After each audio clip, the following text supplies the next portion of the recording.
Chief Amalicha. I'm the Chief of Agitation and Propaganda representing the Kalina people of Venezuela. My pronouns are she, her, and welcome to our 61st rally. Victory is imminent. And tonight is a very special rally where we will be doing a viewing of our manifesto. Our own Commander-in-Chief Gazi Kodzo tonight made this beautiful, wondrous manifesto just for not only you all, but the rest of the world. All of the world must see this tonight. So make sure that you are sharing this live absolutely everywhere. We are currently live on Twitch, blackhammer_org. We're also live on Commander Gazi's YouTube and also on the Black Hammer Facebook. So share to all those groups tonight with the hashtag manifesto. I know a couple of people in the political groups and everything, them socialist groups gonna be checking us out or whatever. But make sure that this is getting to the colonized people of the world. So share it in people's DMs, all those messages under people's threads and everything, and get up into this rally tonight. So I would like to introduce our wonderful Commander-in-Chief, Gazi Kodzo, who will introduce to us their manifesto. Land back. Land back. Thank you so much for that introduction. Our amazing Chief of Agitation Propaganda, Chief Amalicha, Chief Miss Don't Miss. What? Chief Miss Don't Miss, because she don't miss. And before I talk about the manifesto, I just want to highlight the leadership of the Black Hammer organization, which is the International Central Chief Committee, which has forwarded this entire organization. This is a ICC that really is the key. Like DJ Khaled said, for a revolution, for freedom of all poor working class colonized people, for all of humanity. And this manifesto, if anything, is going to lay out how, as colonized people, we are not just fighting for our freedom as colonized human beings. We are literally fighting to save the planet, to save the world. Now, I know that sounds like some kind of comic book. I know that sounds like some type of movie. But do you see what is going on in the world right now? If the world is not saved right now, there will be no world for us, right? And for most living things on this planet. You can see the climate change occurring at such a vast and fast rate and just getting worse and worse. Mm-hmm. And it's not going to take no little white girl from Norwegia or whatever having y'all use electric cars that are going to save this. Mm-hmm. It needs an entire revolutionary change and a destruction of a system that got us to this place in the first place. Mm-hmm. But before we get there, I want to introduce first and foremost our new but amazing and powerful and brilliant and resilient and never quitting and direct and clear and principled and not liberal, our Secretary General, General Tiger. You want me to say something? Well, introduce yourself. Land back, y'all. I am SG Tiger. I represent the colonized nation of India or South Asia because, the borders are fake. And I use pronouns he, him, and they, them. And just yesterday, I was voted to be the new Secretary General of the Black Hammer organization. Yesterday was a momentous occasion for Black Hammer because we had, that historic episode of the Vanguard. And hundreds of people watched it, and then thousands of people watched it, and it was shared thousands of times, and now we're doing it all over again, and I'm just so excited, and I'm so excited for this rally in particular because we are going to be sharing our manifesto, which is the raw and real Black Hammer, without any bells and whistles, without any trying to tidy it up for the petty bourgeois. This is who we are, the poor and working class colonized people of the world, and we are tired of colonialism. Absolutely. And we are not gonna say that in a nice way. I think that this I think we've said this before, this is really gonna be the test, right? If today you feel icky. Maybe this is not the organization for you, but the people, the poor and working class people, and the colonized people in general, who are willing to commit class suicide and truly committed to being under the dictatorship of the poor and working class. Today, you will see that this is truly our organization. This is the organization that is going to lead us to victory. Land back. Land back. And our new Minister of Defense, Minister Shegun. I don't know anyone more brave. I don't know anyone more willing. I don't know anyone more kind and more loving. This person housed me when I was homeless, okay? And because of him, I'm not homeless. Because of him giving me the courage to be a true revolutionary and finding someone that was just as brave and crazy and willing to do whatever is necessary to free and save this planet and all the living beings in it. And so without further ado, our Minister of Defense, who has only been Minister of Defense for less than 48 hours, but the defense apparatus within this organization has had a revolutionary change, and everyone, including myself, feels so much more secure. Thank you for curing my anxiety. Land back, Commander Gazi. I appreciate that warm and heartfelt introduction. Land back, everybody. Land back to the masses watching. Land back to the haters. Land back to the crackles. Well, no, the land back to us. But anyways, land back, y'all. I am Minister Shegun. I represent the African nation. I use they, them, he, him pronouns. Any pronouns is cool. Just don't call me a sellout like my fiancé said. I'm super honored, really, to be the Minister of Defense and to, be trusted with such a momentous role of defending the revolution, of instilling in our members the weight of the crisis that's going on right now, the weight of the future that we hold in our hands, as the poor and working class colonized masses, and to really instill in people the urgency and the militancy with which we need to move in order to secure our future, secure our revolution, defend our people, defend our future, defend our lives, our land, our labor, our resources. It's no small task. It's a very momentous task. And I know that the poor and working class colonized masses and its advanced detachment, which makes up this organization, are here for the task. And so, I'm not defending this on my own. I'm defending this collectively, and I'm trusted with the leadership of that process. And that really requires, like General T, General Tiger said, true class suicide. I come from the petty bourgeoisie class, but I'm united with the poor and working class colonized masses, and understand again that my leadership role here is in unity with the collective and leaning on the collective and continuing to shed, the filth of the colony and unite with my revolutionary self, which is united with the colonized masses. We are one body. We are one. We are one. Yeah. Period. So land back and salute to the Vanguard. We out here. Period. Mm-hmm. And then we have our amazing Chief Suh, our amazing warrior who has been at the front lines defending the liberation of all colonized people way before even they came into Black Hammer, understanding that all colonized people was suffering. You know what I mean?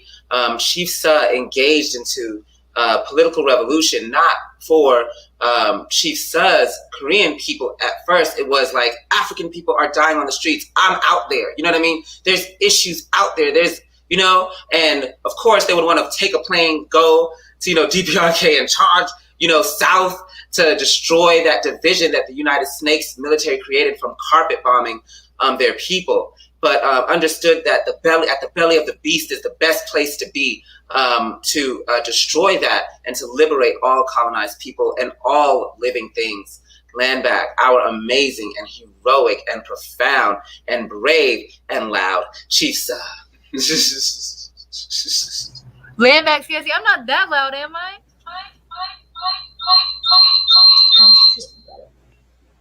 I told you loud. Land back. Am I good now? Land back, everyone. I am Chief Suh. I represent the nation of Korea. I use they, them pronouns. I am the International Chief of Science and Technology. And I'm really excited to share this today, this political manifesto that our CIC has created because, like Secretary General Tiger said, it's raw, it's real, it's unfiltered, shows the masses, the colonized, toiling, working class masses and people of the world that we do not have anything to be ashamed about for what colonialism has done to us, that they are the ones who should be ashamed, and that we are the ones who are building what is necessary to liberate our people, and that there is nothing at this point that can be done to stop us. We've come too far. Our victory is imminent. It's inevitable, and that we believe that it's important not only to free us as individuals, but us as a collective, and even the animals and the earth itself, and even quiet as it's kept, the white people. Like, this is an unnatural system, and this really lays that all out in a way that's somehow so personal to our CIC, yet so universal to the colonized masses of the world. So I'm very proud to be sitting here in this room today. Land back. Land back. Land back. Thank you, Chief Sir. So we will be introducing the other ICC chiefs as well. We do want to start this amazing manifesto, I guess. But without further ado, I do want to quickly salute our Chief of Economic Development, Chief Fatih. They are representing Africa from way of Nigeria. And we have our amazing and powerful and just extremely loving, caring, kind, big smile, Chief Ren of, what is the office now called now? The Ministry of People's Affairs. Who is the Chief of the Ministry of People's Affairs, land back. And our profound, dynamic, funny, exuberant spokesperson, international spokesperson of the Black Hammer organization, child. They are literally interested and invested in every and anything you can think about, okay? I took a day to the, let me tell you how a day became spokesperson real quick. So I was out in the back, right? And a day was over cyber recruitment. And it wasn't moving that well. But I knew a day had an amazing heart, and a day had this super crazy brain. And I'm like, I can't have you out of the ICC because, girl, you be helping me. That brain, it's the mind for me. So I was like, can't let you go. Can't let you go. And so I was talking to her in the backyard, and I was like, I'm just trying to figure out, like, what's going on with the office. And then she started talking about knitting, and then she started talking about, cooking and cleaning and all of these different, like, and tarot card readings and all of these African spiritualities and all of these things that they are interested in. And I said, damn, this is a human TikTok.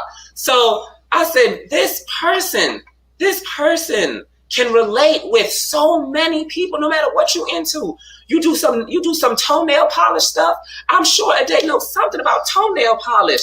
And it's just amazing, and can make that and can make you feel like it's okay to like those things. And you can still be a revolutionary. And that's what I needed out there. Somebody that everyone can see themselves in. And of course, we can see ourselves in the first humane, right? The African woman. Land back. So, all right, we moving forward, y'all. We just wanted to say hey to our mom. Anyway, land back. And so now introducing this manifesto. This is going to be difficult for me to watch. I know I'm really in a journey to bettering myself so that I can be the best servant for, colonized people, this planet, and I understand, I'm getting to understand what it takes to be that person, to become that person. And we have a saying here in the Black Hammer organization that, with a blessing comes a curse, right? But your blessing is always greater than your curse, right? For instance, I'm highly motivated, right? Obviously, but that comes from a mother that was never happy of anything I gave her. If I came with an A, A plus now, that kind of situation. If I was like, Mom, I was in a fight, she's not like, oh, don't fight. She's like, and you better have won, because if not, you're gonna go back and fight. You feel me? And of course, that built some insecurities in myself where I can't see my own accomplishments, right? But the plus of it is I pushed forward so freaking strong that we were able to create an organization that gave 2 million pieces of PPE to colonize people all over the world. Hey. See what I mean? So any which way, with this manifesto, one, I knew that I wanted to put out a manifesto, but I was really scared to. I wanted it to be a group project. I was like, oh my God, I don't know. I kept stalling it. I wrote something out, but it just felt too Marx for me. It felt too Lenin for me. It didn't felt too Mao for me. It just felt too much of this like very stale bread commie stuff. You feel me? And we are in a place where more than the human experience needs to be solved. We are in a place where a fourth of deer have COVID-19. Did you know that? You know what I mean? We are in a place where most of the air all of the air on the planet is polluted, right? There is no such thing as clean air on this planet any longer, right?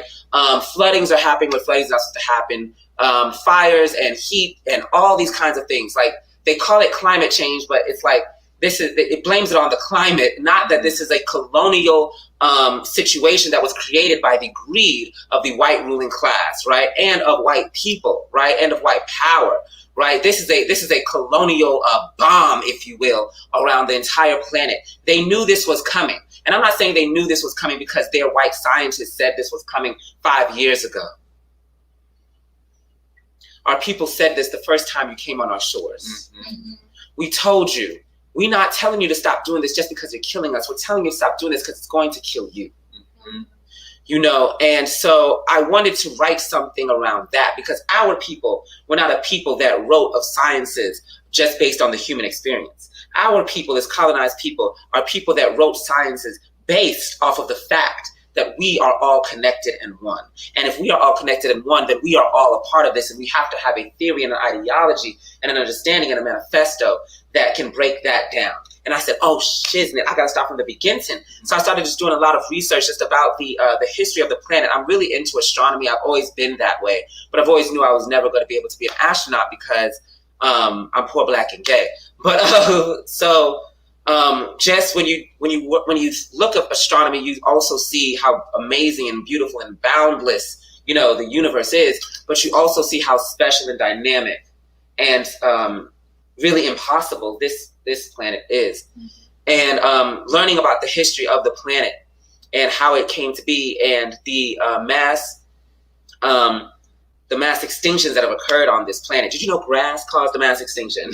The creation of grass changed, you know, the oxygen levels in the planet. So then 98% of the living beings in the planet could no longer exist. But anyways, shout out to grass. But no, I wanted a manifesto that spoke to all of those things, because if it did not, it wasn't going to be able to solve all of those things. And when I came out here to talk about something else. I don't know what, but I came in a meeting to talk about something else. And I told my chief of staff, Savvy, record this just out of like, we need to start recording ourselves speaking more often because we're freaking brilliant. And there's going to be a day very soon that comes where we're not quoting dead revolutionaries, we're quoting ourselves to teach the people within this organization, because people have this asphyxiation on the past, but their fixation on the past is not realistic because your ideas of the past are just as much of an illusion as your ideas of the future. You know what I mean? So when you say, well, you've read Mao, but you're not practicing it, and also you've read Stalin, but you're not practicing it, it's because their Stalin and their Mao is not your Stalin and not your Mao, and your Stalin and Mao may not even be Stalin and Mao. You know, so, but we have to talk about who is here right now and what we are doing right now to inform people of where they are. And I love how Chief T said, this is raw, and it is who we are. And it's very vulnerable. I'm warning you right now, I'm very vulnerable in this moment, but I'm real, and I feel more free than ever in that moment, more free as I could ever be in that moment, to explain to you why I go forward, why I won't stop. Why I love this planet and all the living things so much.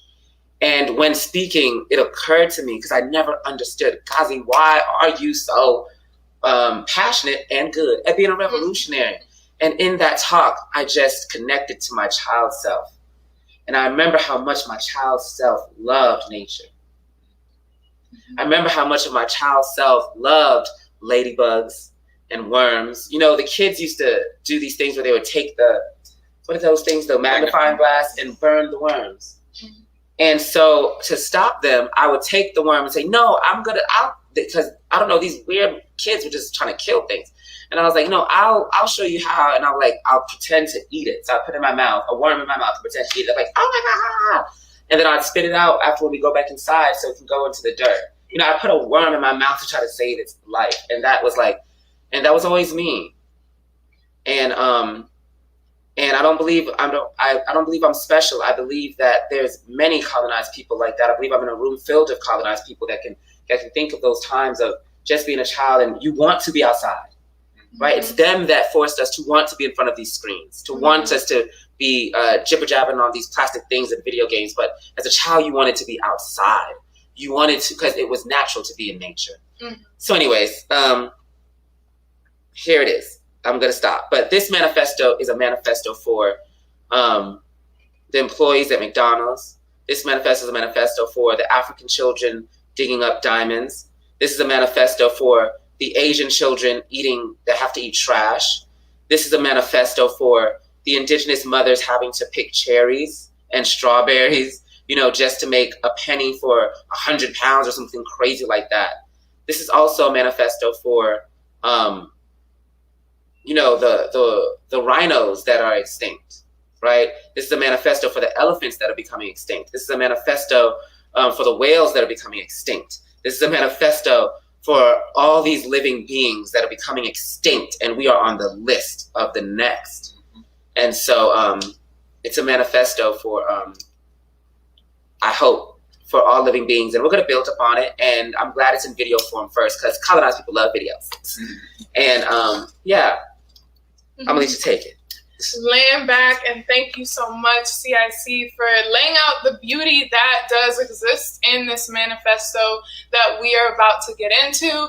And just so you know, we will be opening it up for a discussion. So if you are watching us tonight on Twitch, on YouTube, on Facebook, just make sure to drop your questions in the comments. Our wondrous spokesperson, Chifa Day, will be catching them, and we will open it up to discussion for everyone in the comments during parts 2 and parts 4, so you can interact, and we will have discussion from our own leadership and people in our headquarters during parts 1 and 3. So be prepared, and can't wait to see y'all after part 1. Land back. One moment. I just want to say we are a democratic centralist organization. A manifesto is something we all have to unite with. So please take notes, have questions, because at the end we will be voting if this is our manifesto or not. Land back. Land back. And thank you so much, CIC. And we gonna get it started. So take us away.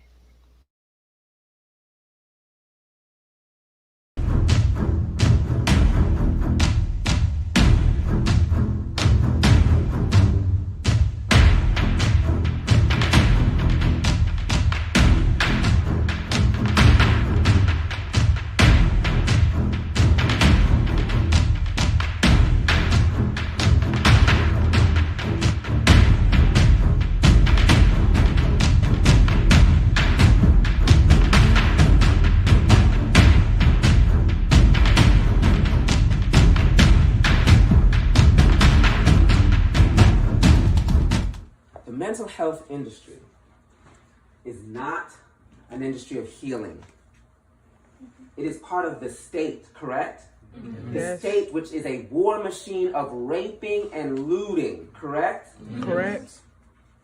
And so if they have a mental health system, what they actually have is a mental colonial system, a mental war system, a mental destruction system of not going into the brain and healing someone to be free and liberated, but how to control someone. It is about the science of controlling you. And what they see when you have too much depression, too much anxiety, too much whatchamacallit, and now you're just out here wacky, unusable for the system got to find out, what did it do wrong to make you unusable, right? Yeah. Like, how did we lose you? How did we lose control of you? Let's not lose control of you again.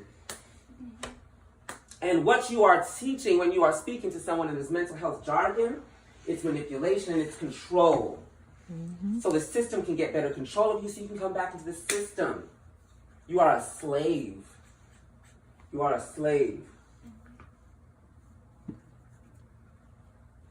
And I saluted our Minister of Defense and my personal defense. Shalom. Because people think they're close to me. Those are my mental health doctors. For them to be my mental health doctors, they have to see all of me. Charlotte's always with me. Always. Not just to defend me physically from whatever come what may. They're going to have to fight the whole of you before they even get to him and me. I know that for sure. I need him to defend me here. To be my guard in here while I'm fighting the petty boo in me. Because I'm in a battle right here. And for you to really see this battle, for you to see all the monsters and scars and things that this petty boo of 18 years, I was petty boo for 18 years. I was high petty boo, daddy on the Forbes list petty boo. You know? And I was living with my mama and seeing her and how she was living and struggling. But I saw that she had this channel to this man who had money in New York.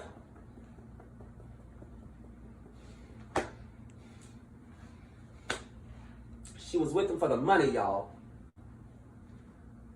Because nothing that bright and beautiful could be with that monster.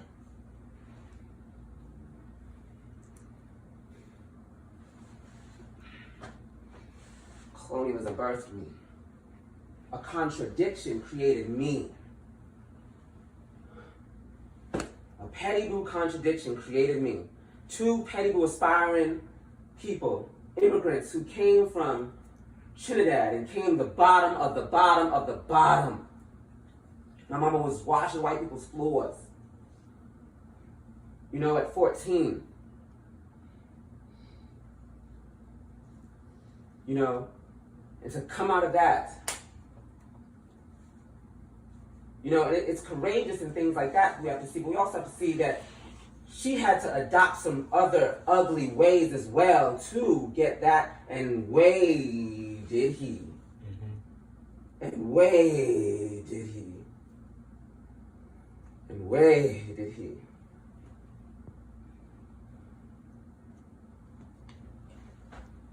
Now I witnessed the ugliest of him. I was the victim of, I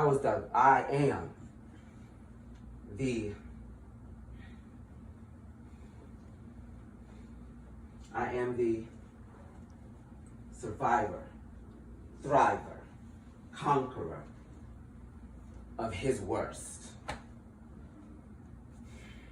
What can you do to me? What can you do to me? Do you understand? What can you do to me? You know? So I know what controlling jargon sound like, because he was controlling me to not tell nobody that he was touching me. And not just not tell nobody, then he got my brain to think that I wanted it. Then he got my brain to think that I was guilty. How can you control me now that I know freedom? How can you control me now that I know freedom? How can you control me now that I know freedom? I know freedom. I know what it feels like to be out of chains. I know what it feels like to say you are not going to control me no more. I know how to feel like when it's in me still to say that I am the monster, that I am the person that put this. But no, I am a conqueror. I had to conquer that, and I can conquer anything. Call me what you want. I've been called by worse. So I know what it takes to have a Bentley. I know what it takes to have a Tesla. I don't know cars, I'm gay. I know what it takes. I know what it takes to have a big house. I know what it takes to have George Bush Jr. as a best friend. I know what it takes to be in the country club. I know what it takes to wear the designer. I know what it takes. I know what it takes to have the limo. It takes me being silent. It takes a child living. It takes me lives, everybody. It takes me being lonely, because nobody can know my truth. It takes me. It took me. Colonialism has took everything from me. And I see what it gives, and I don't want it. I don't want it. You can't pay for me. Can't. I had a daddy on the Forbes list. I know what it takes for my mama to have designer. I know what it takes for my mama to have a Jaguar. Mm-hmm. I know what it takes. Woo! Woo! It ain't right. It ain't right. Say it with me. It ain't right. It ain't right. Tell the child in me. It ain't right. It ain't right. Tell the child in you. It ain't right. It ain't right. It ain't right. And that's what Danielle is trying to do to you and me.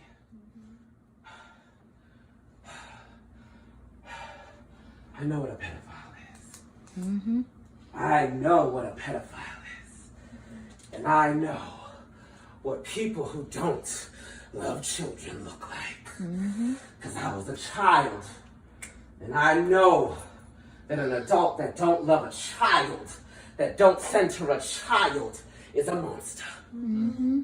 Is a monster. Is a monster. Is a monster. I know monsters. I know monsters. And I will become monsters.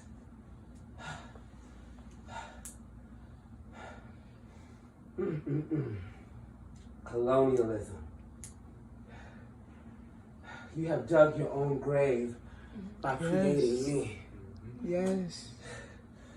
You have dug your own grave by creating me. Because I have felt the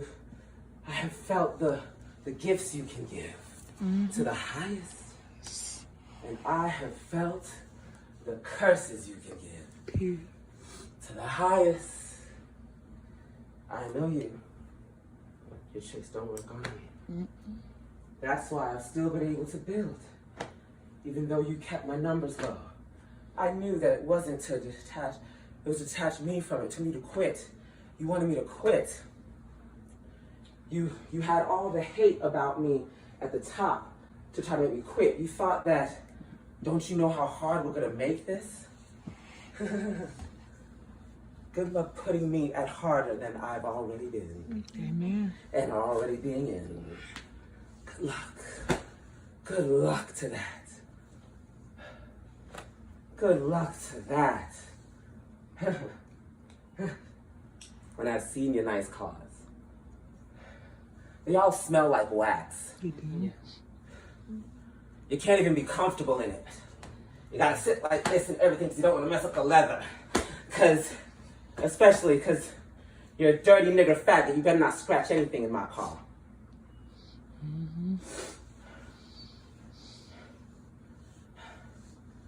Nice things scare me.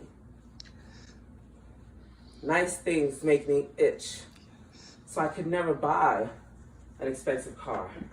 It had to be a 2007 Commander Jeep for the low of $6,000. Because luxury comes at an expense. Mm-hmm. So when it's $500,000 belt or whatever from Gucci, I don't know. Do you see the bodies that had to be laid for that belt? The blood that had to be paid for that belt? All the way from its inception days. Oof, where are my glasses? Thank y'all for carrying with me. Whew. Whew. Whew. Yeah, I know what control sounds like. I know what freedom sounds like. I know what slavery sounds like. And I know what freedom sounds like. You two talk freedom to me. You have never tried to manipulate me. You have never tried to control me. You've never tried to show me all of you as much and as fast as you can show me all of you. You've never kept secrets from me. You know? You let me in, and I let you in. And we didn't break anything in that glass house. Because really deep inside your psyche is a glass house. Places where I don't have defenses to. You have walked. You have walked. You have walked. Y'all think me putting ICC chiefs in places and things like that is a thing of like, oh, who I want closest to me? Because, you know, I need friends, I need that clique. No. No. It's democratic centralism.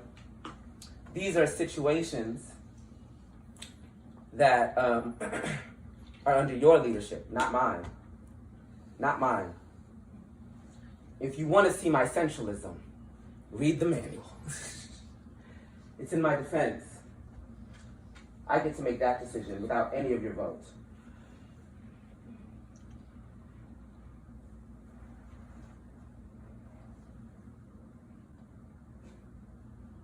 This is who I want close to me. Closest to me. Even if I have a husband, that's my husband. Even if he get a wife, I'm his wife.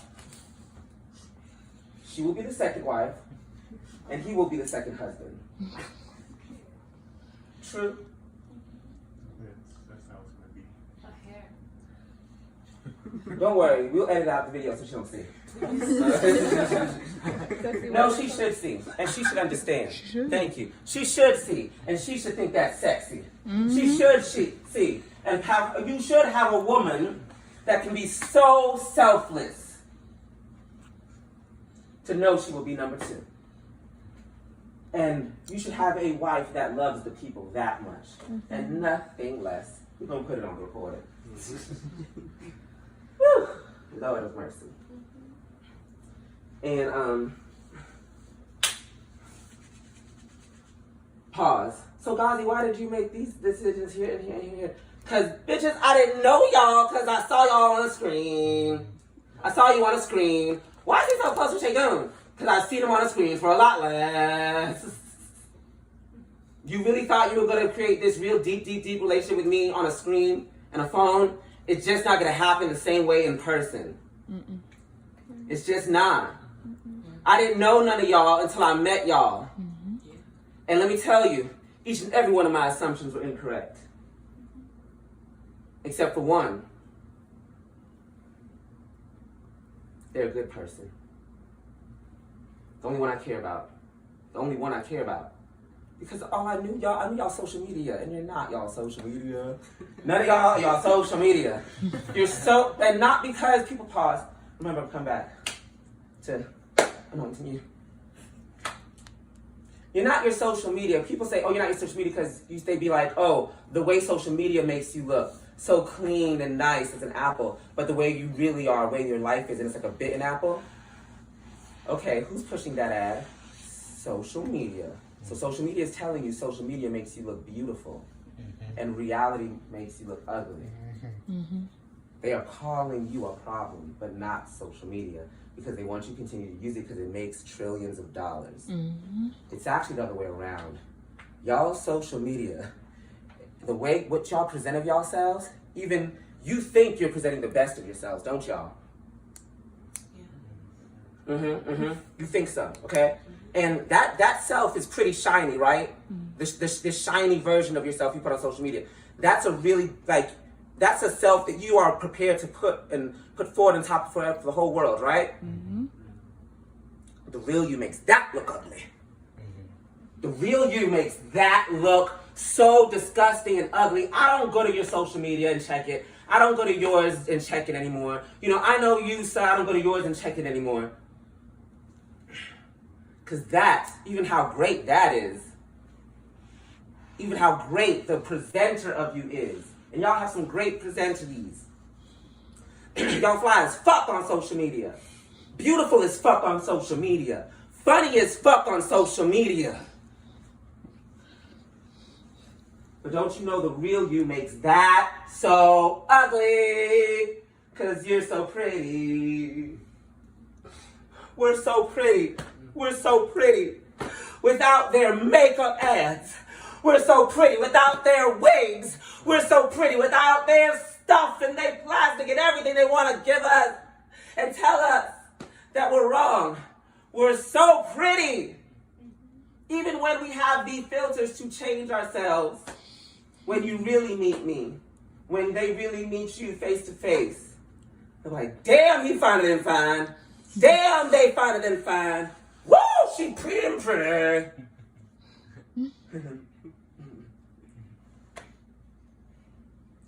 Let that encourage you. Let that encourage you. Because I'm having Savvy record this. Because they don't see this.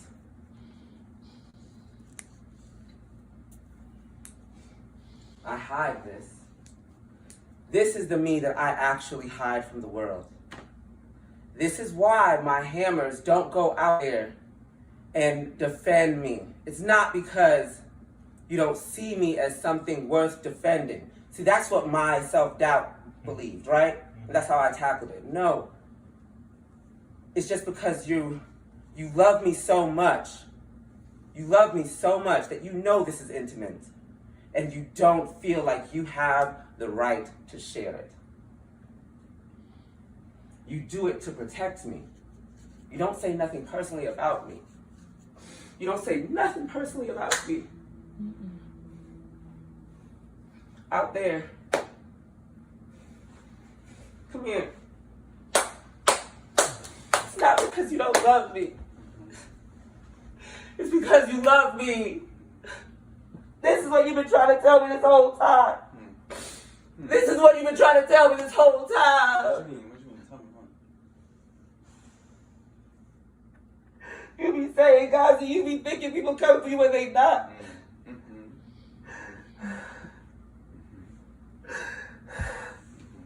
Because like that. But you telling me, no, Gazi, they love you. They really do love you. They're just protecting you. That's not how y'all protect me. But that's not how y'all protect me. And that shows, if you don't want the people to see all of me, then you don't trust the people to make the right decision, the decision you made. Seeing this is why you love me. I know they're going to call me mentally unstable. Let me tell you something. If you want to see the most mentally unstable person in the planet, I can tell you their name. It's Barack Hussein Obama. Come on. Because only someone that can work that, no, it's not a joke, it's just dialectical materialism. If someone can work that much against their own material interests, which is ingrained in their DNA and their psyche to be as an animal, to survive, he is psychotic. He is detached from all of his things. He is the final project. Yes. He would never do this. Ever. They would never do this. They would never really show themselves. I'm going to show myself. I'm going to show myself. And then I'm going to trust in the masses to make the right decision. Don't you want a leader that is not afraid to show themselves? Even though it means that the system's going to try to take away more from them. They're going to try to make me look crazy. And I'm saying, this is who I am. And I think a lot of colonized people have already knew this, especially the elder ones. Crazy people are the most sane. Crazy people are the most sane. You don't know your best friend is crazy, ain't they? Ain't your best friend crazy? Ain't your parent that you love so much but put you through all the craziest shit in the world, but you love them still to want to talk to them every day? Ain't them niggas crazy? You know why your family looks crazy to y'all? Because you see all of them. And you know that the face they put on out there is an illusion. That's crazy. Yes. The crazy is your pretender. I'm ridding myself of my pretender. The way and what I'm thinking, I'm going to act it out immediately and trust in you to make the right decisions. Because I know that I have worked and are working on myself enough to still be loved and trusted with the future of the masses of colonized people. Yes. I am so engaged in the work. I am the most engaged in the work, and that is why I was able to build this organization from a McDonald's. That is where my pride comes from. I have seen and witnessed their worst monster. I have told myself that that person, the manipulation that he did is still there. Like, I have to remind myself consistently, no, Gazi, that did happen. Let's move on. We got things to do today. No, Gazi, you did not lie. Keep going. Gazi, you did not deserve that. Keep going. Gazi, even if you did, he's the adult. He should have brought you to a practitioner or somebody, or raised it to somebody. He did. It was done to you. These are facts that line up, so you know it was done to you. You did not do this harm to yourself. And all of us as colonized people have to learn that we do this to ourselves. That we make our monsters. You feel guilty about your monsters. That's why you don't want to release them. They're not your monsters. It's colonialism. That's the colonialism in you. Because you only try to protect and shield something you feel guilty about. Because you've been manipulated.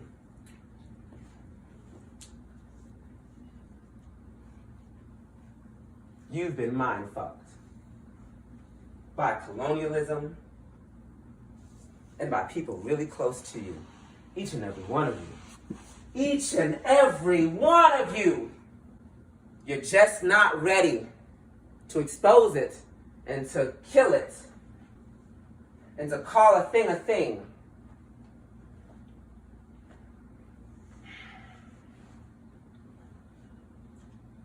Because you haven't accepted that you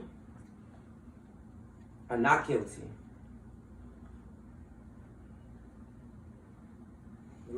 You were the victim in this crime. You were the victim in this crime. All you poor working class colonized people, you were the victim in this crime. You were the victim in this crime. You were the victim in this crime. Got it? Accept it? Okay, fuck it. Now you need to be the conqueror. And now you need to be a conqueror because a hill is just a what? It's just a contradiction. Woo!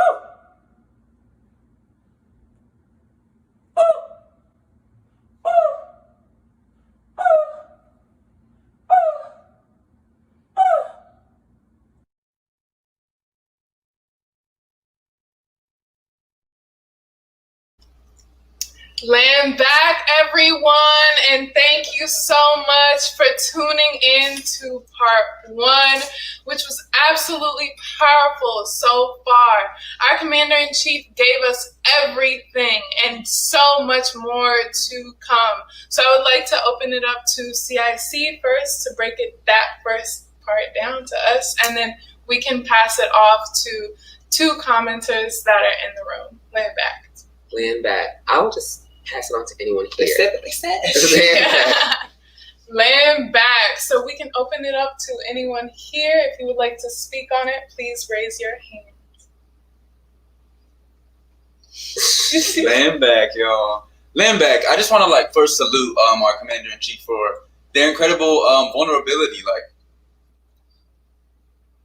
Who can you name that's this vulnerable, this committed to who they are, comfortable and proud with who they are, and see so clearly the ugliness, the deep ugliness of this colonial system, and has shattered the chains of shame that it tries to put on us all. It's just such a powerful way. One of the most important ways that colonialism holds us down is is shaming us and confusing us about who we are and about what we've experienced and about what that means. You know what I mean? Like, you know, CSC really like let their whole heart out in this entire, you know, situation. Y'all will see, you know, as it continues on, it just gets better. It just gets better. And I know that people like listening are the poor working class colonized masses, the real ones are out here like, damn, this shit is real. Like, damn, this nigga cares. Like, damn, this fool is a genius. You know what I mean? And you know, you said in what you expressed, like you have faced, you know, the sharpest shards of this colonial system. You've at the same time as you faced the highest heights of this colonial system. You know, like you said, come from this petty bourgeois background where you know have experienced the, you know, Forbes list and the you know, and the limos and the you know, 6-figure salary on the Manhattan Beach and all of this, and also experienced the one of the most grotesque, you know, violences of colonialism, right? Sexual violence, and not only just sexual violence, but sexual violence internal to your family, internal to the people who are such a core to like your identity. You know what I mean? And that's not an easy thing to go through. Obviously, that's not an easy thing to go through, and it's not an easy thing to come to terms with, and not just to come to terms with, but to come to terms with like publicly, to come to terms with in the most revolutionary possible way. Like not even to make it about yourself as a victim, but to really universalize it. You know, like this is applicable to the poor working class colonized masses of the world, like past, present, and future. And that's what makes, you know, our commander-in-chief such a fitting and a brilliant leader of this revolution that is unmatched, as the work clearly shows. You know, this organization that they built clearly shows, you know, their unmatched leadership. It's because of the you know, simultaneously extremely unique experience that you've had that is at the same time so universally applicable and just is a cry and a laugh and a statement. You know, it's all of those things. Like everything showed out. You were you know, you had your humor in there, you had your sadness in there, you had your anger in there, you had your just humanity in there, and that shit is so glaringly missing in the world of 2021, like disgustingly missing. You know, you can't be like sane in this insane world, and if you are, then you got some shit messed up. You know what I mean? And so there's so much more I can say, and yeah, there's so much more to say, but it's hard to even express like what this really like means to myself, like personally, and what it means to the colonized masses of the world. Like I think it's like it speaks so clearly for itself. The video, like, you know, and she speaks so clearly for herself, our commander. And so yeah, I just want to like give you the highest salute for your bravery. Yeah, I'm back. Land back. If it wasn't for the Black Hammer organization, I wouldn't have been not forced. I wouldn't have been requested to do such in-depth work on myself, to touch Pandora's box, because that box was there. It wasn't clear. I didn't know. It was weird. It was just this thing that used to happen, and it had no title to it, no name, no description, nothing. It was just there, and it was like thinking about it is bad, touching it is bad, like going there is bad, right? And not bad because it made me feel bad, bad because you're guilty. Don't do. You better not, because like people know you're truly a monster. And so being in this work had me do this in-depth thing, because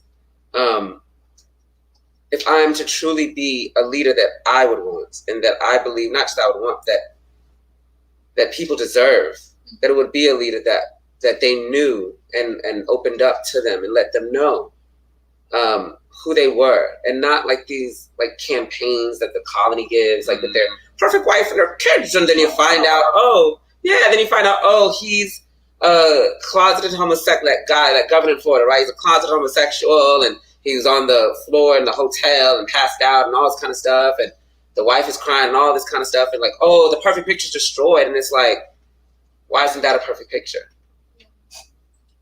You know, and then he's looked as like a bad person. He's looked at as a bad person for being somebody that is obviously extremely fearful of being himself. And he didn't put himself in that position. And then everybody's like, I can't believe he did this to his wife. Colonialism did it to him, did it to his wife, did it to the children, and, you know, got him to be passed out on these pills. And then it's like, oh no, he's going to get better and fit the picture again. You know, so no, fuck the picture. Land back. Man back. Land back. Thank you so much, Minister of Defense Shagun and CIC, for laying that beautiful picture out, which is exactly this manifesto, showing us what's real in the world of poor and working class colonized people out here every single day. This is the material reality of our people. So make sure to be showing that to the world as you continue to share, like, and comment on whichever platform that you are on currently. And I would like to open it up to another one of our spectators to speak on this wonderful political education as well. So, I believe Chief Ren, you would like to speak, so step to the stage, please. Land back. Yes, full unity with what MOD Shagun said. This was very vulnerable. It had me very emotional at several points because this is something that I had to struggle with recently, being vulnerable even to people that I would trust my life with, but my emotions, that's a whole nother thing. Like being vulnerable to them was a struggle for me. Like I wanted to hide, I wanted to put on a mask, put on a strong face. And I realized that was like, that was the colony. That's not who I am. I want to be vulnerable, but like the colony has taught me not to, for fear, right? For fear of, you know, them not being able to catch me, for fear of, you know, not being supported in the way that I need to be supported, right? But all of those things can be communicated. All of those things can be, you know, talked about. And that's something that isn't taught in the colony, isn't really done on a regular basis, isn't and isn't really looked at as normal, right? As whatever, quote unquote normal, right? And you know, as a leader, being vulnerable makes it so that, you know, the comrades under you can be vulnerable too. And that's something that you know, I think that this manifesto really shows to the entire masses, is that our leadership is vulnerable, so we can be vulnerable with them, right? We can be vulnerable with you, CIC. And that's like the greatest gift that, you know, we can get. So yeah, I'm back.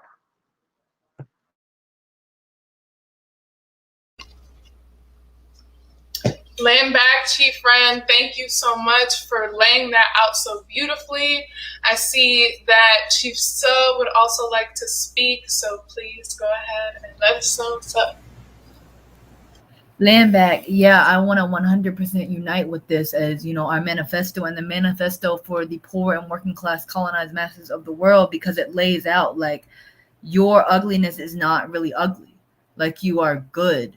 And we say all the time in this organization that the only thing wrong with our people is that they're colonized, and it is from that all of this ugliness stems. But we are a good people, a loving people, a beautiful people, a powerful people, and remind yourself of that. And it really touched me, and I think so many other colonized people, when you talk about the way this system, colonialism, classifies mental illness, is the reason that we say different ability. We understand it's not a disability, it's just that you are not something that they can put like a cog in a machine in order to steal your labor and coerce it to build for their system that is killing you. Like, and as someone who has what the colony calls bipolar type 1, and what the colony calls ADHD, and what the colony calls PTSD, even though it's never been diagnosed, it checks all the boxes. Like, those were the times that flared up, that I was most like disavowed, like discarded from the colony, is when they flared up. And you know, my people Koreans, who in the indigenous religion of like shamanism, like what they call guts or like rituals for the colony is what they describe as like bipolar mania and is like epilepsy and like seizures. Our people have always known that that is not, it's a beautiful thing. It's part of the human experience, and it's a part of all of us being different. And but still, as our second principle of unity lays out, equal. And I think too, like when you were saying like it's not right, like I have seen what they offer you to sell out, and it is hell. Like it may look shiny from the outside, the apartments may look big, the houses may look clean, the cars may look nice, but what you have to do to your soul to get there, it's not right. And even within the petty boo, the contradictions of colonialism still exist. Like revolution is the only solution. You can't buy your way out of it. You're just gonna be colonized in a nice house, killing your own people. Like what is that? And when you just said it's not right, it ain't right, it ain't right, and you were saying it over and over and over, as someone also who grew up petty boo and has seen the ugliness of both sides, there is no way for it to be right. It's not right. We need a revolution. And when you're saying it ain't right, like I know that you were trying to tell, like in this state of vulnerability, yourself as a child that, right? And now we can be the vanguard that not only says that and validates it, because sometimes you don't even believe it because you get so like screwed up by the system telling you every day that you are wrong and it is right. We not only are the vanguard here to say, no, it is wrong and we are right, but also to usher in the liberation for our people that overturns all of those contradictions. So I definitely 100% unite. Land back.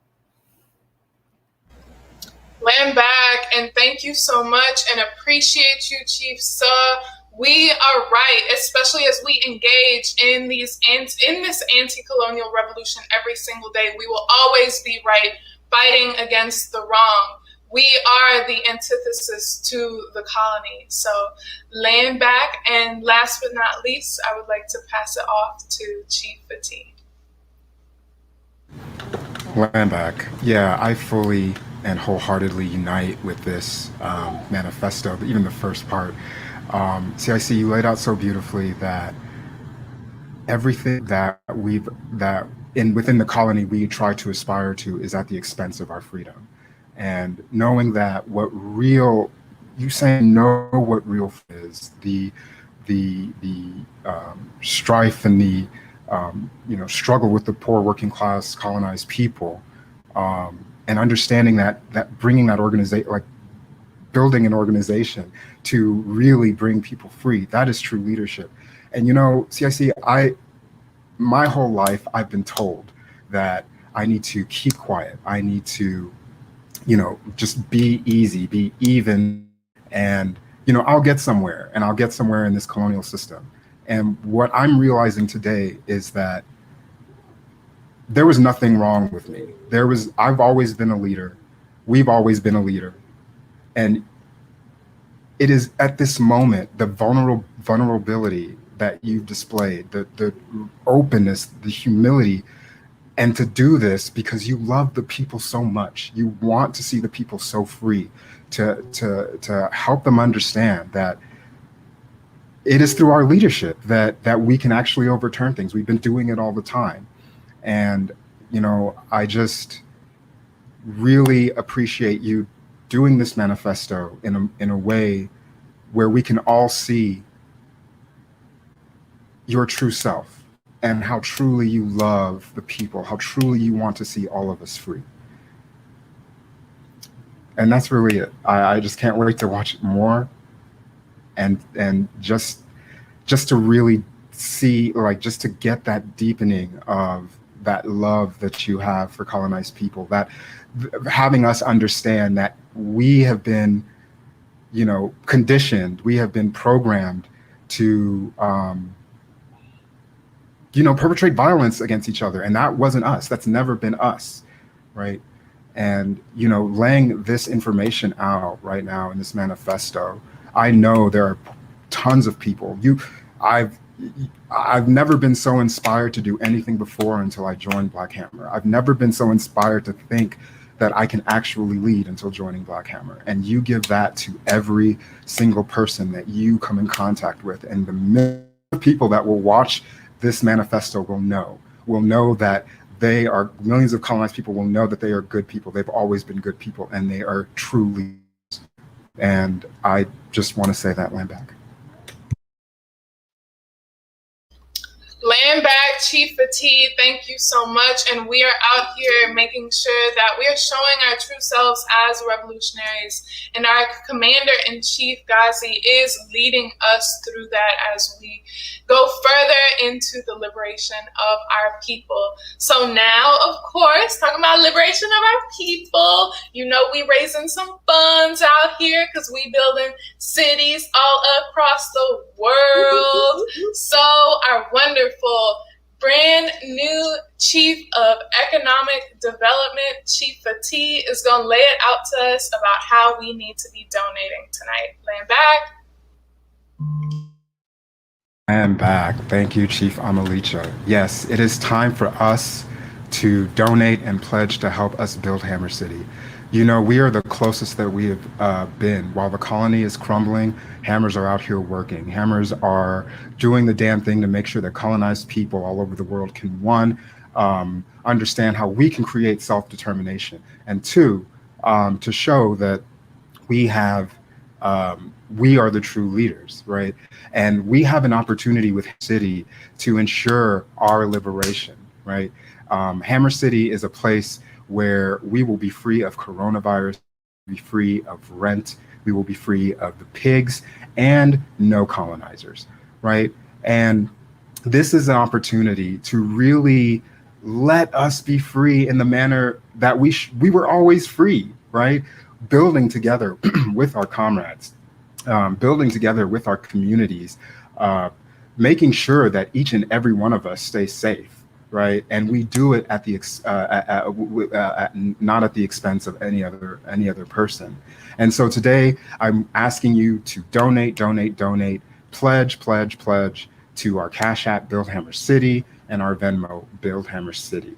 The goal today is $1,700. I know y'all can do it. As Chief Rohan always says, you know, hammers smash, right? And we're going to smash this goal. Right. So if you can't donate right now, you can pledge. Right. I know y'all get paid on Friday. I know y'all get paid next Friday.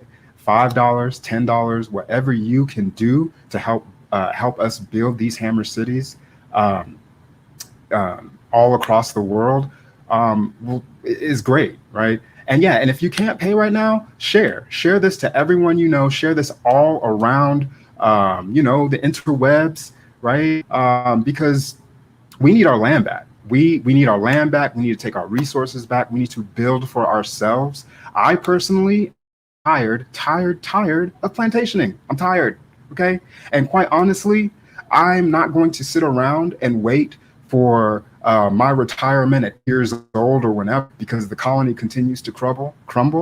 I want to retire now. And that retirement is Hammer City. Right. Oh, thank you. We got $20 in reparations. Executive is giving $100 in reparations. Yes, if you are a colonizer, please make sure that you are paying reparations.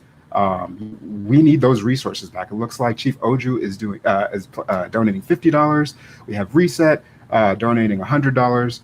Right. No one serves the man like Black Hammer. And this money, right, it's not to you know, go out and do some ridiculous charity politic where, you know, we're like, oh, we're going to give you something and that's the end of it. That's not what this is about. Thank you, Yalitzi. We've got $20 by the 13th. This is about true self-determination. This is about true liberation. Do you know that my dad was born under direct colonialism under the British? We have an opportunity to overturn that. Right? I can say in my life, we have $250 in reparations. Thank you, Recruit A. I have time in my lifetime to tell my dad $4.44 for the true leadership? Or is that $44? Oh, $44 for the true leadership. Okay. Yeah. Thank you, QAnon. Smash white power. We have time in our lifetimes to go back to our parents and tell them that we did it, that all of the ills that they have been dealing with under this colonial power is done, right? We get to go to Hammer City. We get to build for ourselves, right? Thank you. We've got $100 from Blue Velveeta. this gives us the opportunity to, build homes for ourselves. You don't have to pay rent, right? This is the way to really ensure that no one lives at the expense of another. This is the way that we can really make sure that we are in true dictatorship, that true control of our lives, labor, resources, and land, right? What I'm really excited for is just getting on the land and building, right? I've never had an opportunity to really build, to really just have a relationship with land, to really get like my ancestors and have that relationship with land and the animals, that sacred relationship that we've always had, right? We didn't have this, antagonistic relationship with the planet, right? As colonized people. And building Hammer City gets us so close to our liberation, gets us to liberation. And yeah, y'all, I need to see that money coming in. Who has the money? And again, if you don't have any money to donate, you can always pledge for a later date. And if you just don't have any money, go ahead, again, share, right? You can share this every single place, and we can ensure that this message, this call for action to support poor colonized working class people in their liberation, is out there, right? So yeah, let's keep sharing. Let me keep seeing those donations. Where are they? Got any more donations? Any pledges? Who's sharing? I want to see the people who've shared. Who can share for our liberation? Who's got the shares? I want to see this shared 40 times. I want to see this shared 100 times. Share it everywhere. We are on Twitch, TikTok. I mean, so many social media platforms. You've got to be able to share it somewhere, right? So yes, let's continue to share this live feed. Thank you, Oni Twilight. They shared 38 more times. We've got $5 for Black Hammer defense. You can also put me for $50 because I am not kidding around when it comes to my retirement. Okay, there is no reason that I should have to any of us, any colonized poor working class people. Thank you. Oju shared 20 times and is going to donate $20 more. Thank you. Because Chief Oju wants that liberation. Chief Oju is a brilliant educator, right? And we have an opportunity to go out there, build Hammer City schools. Can you imagine, right? Our children learning who they are, seeing our commander in chief as vulnerable as they are and thinking that is okay. It is okay to be vulnerable. It is okay for me to tell my story. Thank you, Chief Solimar, $5. Thank you. Any amount counts, right? We want to be able to live, to build a future in which no one lives at the expense of another. We want to be able to build a future, in which our children can never understand what colonialism is. I don't even want to have to see that. I don't even want them to have to see it in a museum. That's how much that I'm just ready for it over. Thank you, Ronan, donating $30. Thank you so much. Again, if you can't donate right now, please pledge. Any amount. Thank you, Chief Amalicha. Chief Amalicha got 5 on it. Yes, thank you so much. This is going to be super exciting. This is going to be just the thing that poor colonized working class people need to really visualize their liberation. I mean, we go on outreach all the time. How many people do we see that are houseless? How many people do we see that can't pay their rent? How many people do we see that are constantly talking about them being in, going after by the pigs, right? Our people have had enough. Our colonized poor working class people, they're tired. We're tired, and we want to build something different. And this is the way to do it. If you have any kind of money, any kind of resources, some funds, I know y'all do, because some of y'all come from petty blue backgrounds. I know I do. And I will give all my money because I want to see all of us free. I want to see all of us free. And I I've been in Hammer houses. I've been around my comrades, and the most exciting thing is just being with your comrades, engrossing in this work together and moving this work forward. And Hammer City allows us to do that. Hammer Cities all over the world, right? All over the United States where the chapters are, right? We have an opportunity, a real chance to, thank you, Reset. Reset's got another $40 in reparations for Chief OG's dedication to the masses in leadership and curriculum. Yes. Executive is matching. Thank you. $40 more for Hammer City. If you are white, give us those reparations. And thank you, Chifa T, for leading us through that. I just know we made some money for Hammer City. So remember to keep donating. Cash App Build Hammer City, Venmo Build Hammer City, and hit up buildhammercity.org. And I know we got about 100 people in this live tonight. So all of you, if you got $17 on hand, go for it so we can meet our goal tonight. But we are going to continue into part 2 of this manifesto. So let's take it away.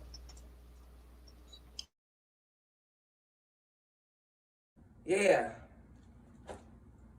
Damn, Gazi, how you so good within our minds? Because girl, we're the same. And we're going through the same system, and we are one. I am me, you are we are one. And what is hurting all of us is hurting all of us, including me, including you. The division is an illusion. The distance is an illusion.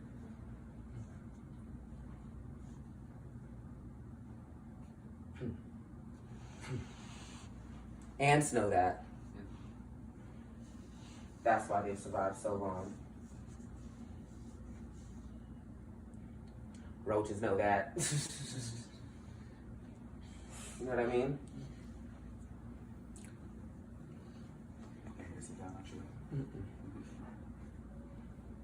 And humans know that. And we've been trying to work to that for so long, but we've gotten it wrong here. We've gotten it wrong with trying to build empires. We got it wrong with slavery. We got it wrong with all these things that are wrong ways to unite us all, because they're trying to unite us all for not us all. Mm-hmm. Capitalism is trying to unite us all under capitalism against it, so it can't survive. And they are trying to solve the contradiction incorrectly because they put themselves in the center. Mm-hmm. White people and white power and the white ruling class want the world unified under their leadership. But unified. We, the Black Hammer organization, will unify the entire world. We will unify the entire world for its own interest. Mm-hmm. And solve the problem. So we start treating each other like ourselves. We start loving each other like you're supposed to love yourself. You don't even know how to love yourself. How are you supposed to love someone else? That's how they say, right? But in Revolution, it teaches you how. It teaches you how to say, I am the victim of this as well. So when we're cheering you on to keep going and you see this thing of like, oh my God, this is me, I am bad. No. Open this little door here, you walk out. No. This is bad because it's part of colonialism. I am good because I am here. And I'm rooting for me too. I can do it, I can do it, I can do it. No, you can't. I'm not listening to you because you're not all of them cheering for me. They're all cheering for me. They're all cheering for me. And that's what I have decided to believe. And for them to really cheer for me, y'all have to know me. Mm-hmm. So here I am. Cheer for me. Cheer for me.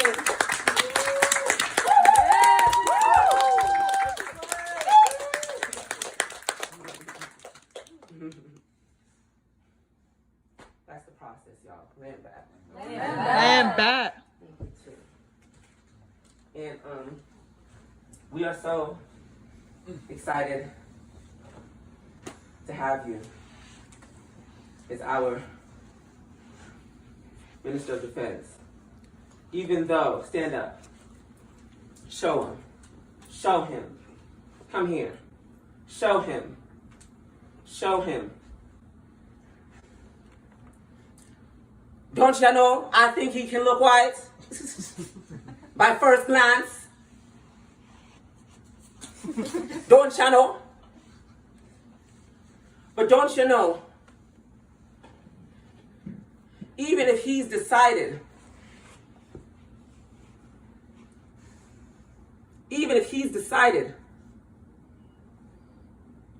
for that one gene of, I don't know, indigenous, to be the leader of all the other genes in him, and they have to fall into that leadership. And he's in this organization, not because he wanted to be in this organization. He's in this organization because I asked him to be. I recruited him. And I recruited him because I saw that they have made that commitment. But they've made that commitment before to lead the majority that's telling you not to wake up. To lead the majority of you that's telling you to not do the action item. To lead the majority that's telling you care about your insignificant self and not the rest of the world first. And do you know where y'all got it from? You don't? Sports. Sports. Encouragement, push. Encouragement, push. You got it. Keep it going on. Fuck that negative, it ain't real. Just keep focusing on living. That's why you're on a planet that's living, surrounded by billions of planets that are dead. Well, in the ways that we can tell, because yes, there are other dimensions and things are like that, but we're talking about this one and the dead. And so, she's crazy, but she's smart. And she ghetto, but she's smart. But, and we are part of that planet. Do you understand? We are the planet. Mm-hmm. There's division with the human race and everything else that is living on this planet. And getting to a place where, I want us to get to a place where we have come to the place where we have solved all problems for every living being in this planet. That the ant's life becomes equal to ours. That one ant's life becomes equal to ours. That is a world that is beautiful. That is a world that I want to live in.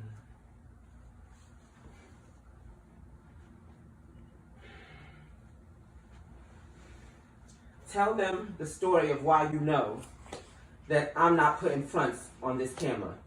Tell them the story that you know about how much I care about an ant's life. Tell them who I am. I give you the authority to tell that story. So one more early morning, I was not looking where I was going. Just stepping, on some grass, and then I accidentally stepped on a dirt mound, and it ended up being a colony of ants. And it could have been just simply, brushed off as like, oh, you weren't looking where you were going. It's fine, but it was obviously a great disturbance to like that colony of ants, and they were just living peacefully. And after that, they had like just gone in a frenzy, trying to attack me because they didn't know if I was foe or enemy at that moment. And then after going up that stone mountain and then coming back down, I had wanted to go personally to the anthill, and Commander knew that was the right thing to do. We went up there, and the ants had already calmed down and rebuilt that colony, rebuilt that dirt mound. And there was so much structure from like even an hour ago. And I gave myself criticism to those ants. And I told them that I will make sure to love those ants and all the other life on this earth as if they were my life. Because that's what they deserve. That's what they deserve. And it's the truth. You're not giving charity to ants. It's the truth. It's the truth. And it's the truth. And if we have these minds that can become to so conscious, right? To come to that truth. That we're all in this together. And to act like it. And you're not doing it for the ant's sake. You're doing it for your sake too. Because fucking with the ants does fuck with you. We all in this together. So let's find the balance for all of us here in this together. Ain't that your job, human? Ain't they why? That's why Mama Earth evolved you, to solve that problem. Yeah, she knew our heads were gonna knuck if you buck and ready to fight. She also knew how much shit you was gonna do to her. But she still created you because she solved this problem already. We have solved this problem already. Mother Earth knew that the whole world had to be connected by something harsh to make a connection based off of all this positivity. Because, right?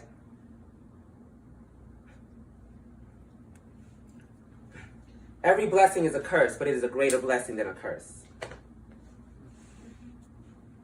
So look at this curse that we had to go through for 600 years.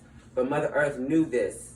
Everything already knew this and solved that problem. For it to happen, get connected so you can solve this thing connected and deal with this for once.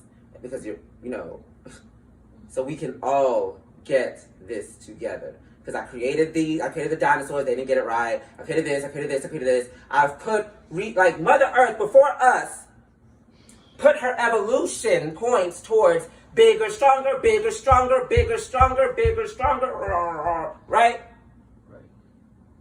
And now Mother Earth is putting all her points in, get smarter, get smarter, get smarter, get smarter, get smarter, get smarter. Because you can get bigger, stronger when you are all connected and smarter.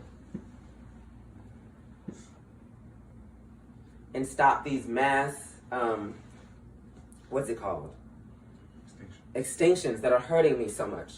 Mama wants to live. Mother Earth wants to live. And she got hit by a meteorite and said, I gotta create something strong enough to fight a meteorite coming for me because I wanna live. So she healed herself, right? Like we got attacked, right? By these sellouts, right? Like a meteorite. I'm gonna survive this. I'm gonna work through this for billions of years, right? My scientists, show my scientists. Right? My scientists right here. T. Am I right? You're right. And Mother Earth said, I've got to solve something to handle a freaking meteorite. And all this other shit that keep happening.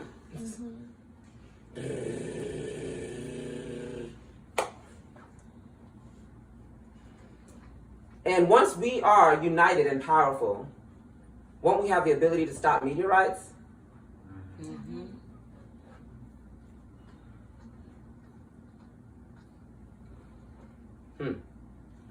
That's why I said, y'all, we gotta figure something out because in billions of years, this sun could implode and Mama Earth still need to live. But if we here solving all these other problems, by that time in evolution, whatever would have happened and all that stuff, I think we will come to a place in billions of years, if we're on the right scale of like evolving in our power and our collective brilliance and power at once, that sun problem not gonna be an issue. Probably in 1,000 years, we don't have the POA on it already. That's who we are. That's who we are. That's who we are. That's the goal. And whatever can do that could create heaven on earth. Amen. And for y'all that believe in an afterlife that's heaven, well, here's two heavens. Yes. Tell me which one you like the best. Period.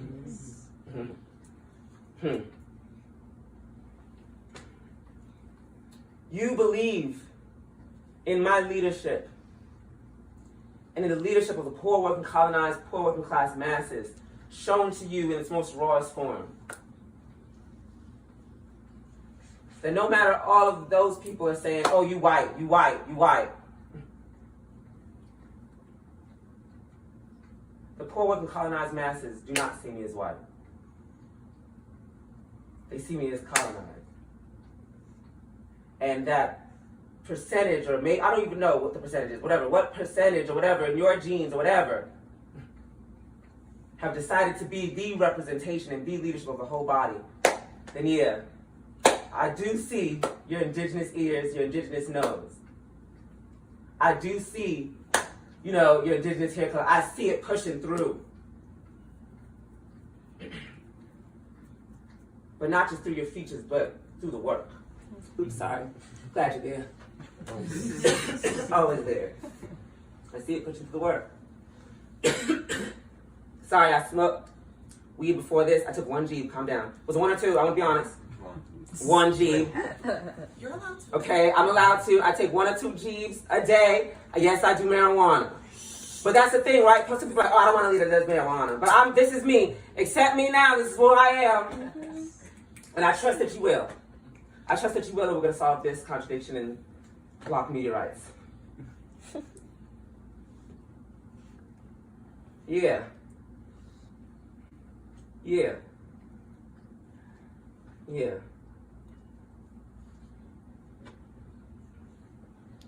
Let's go. Let's go.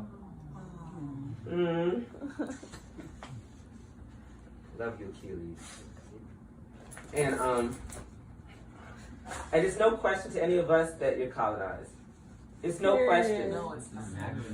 You're like everything that you go on through your life, you know what I mean? Like that you're colonized. You know? And even in moments that you tried to pass as white, we have tried to pass as white. Yeah. I talk like this. Yes, it's me, Augustus.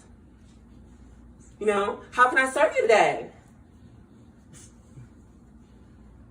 What are you trying to be in that moment? Okay, let's be real. Let's be real. Let's be real. Only one race and nation in this whole world talks that annoying. And it ain't my people. It ain't my people. It ain't my people. How may I help you, sir? Oh, my pleasure. This way.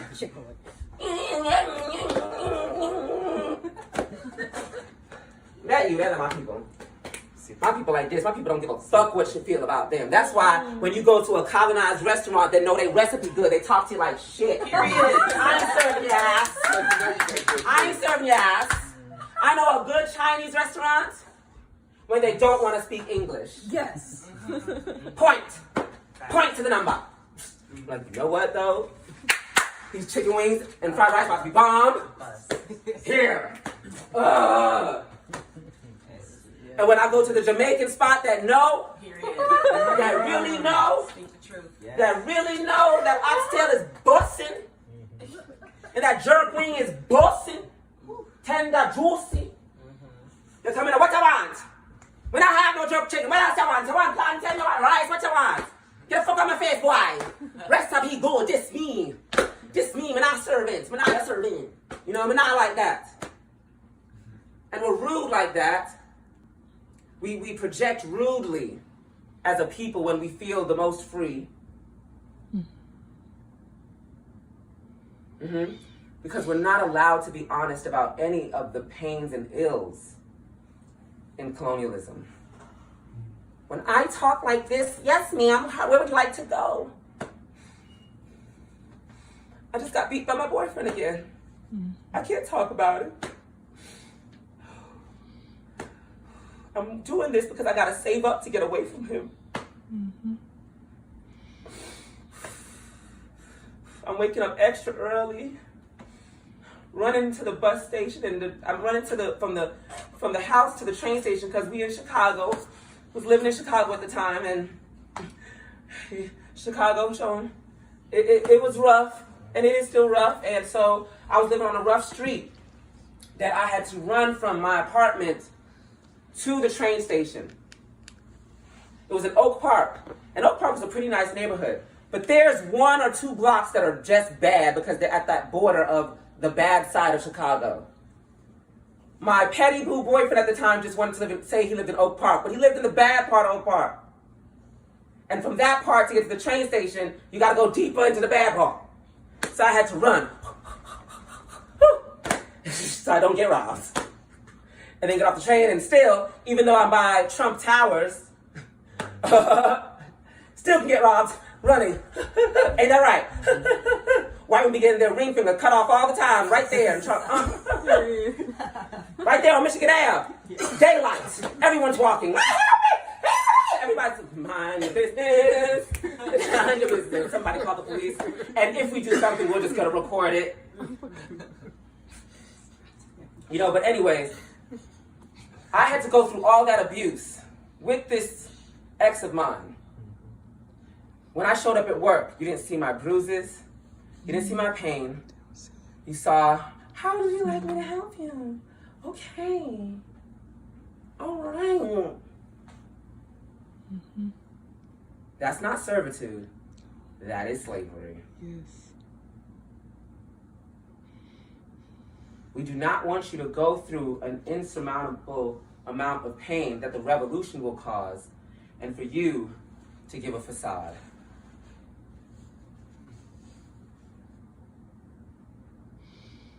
For you to give a facade.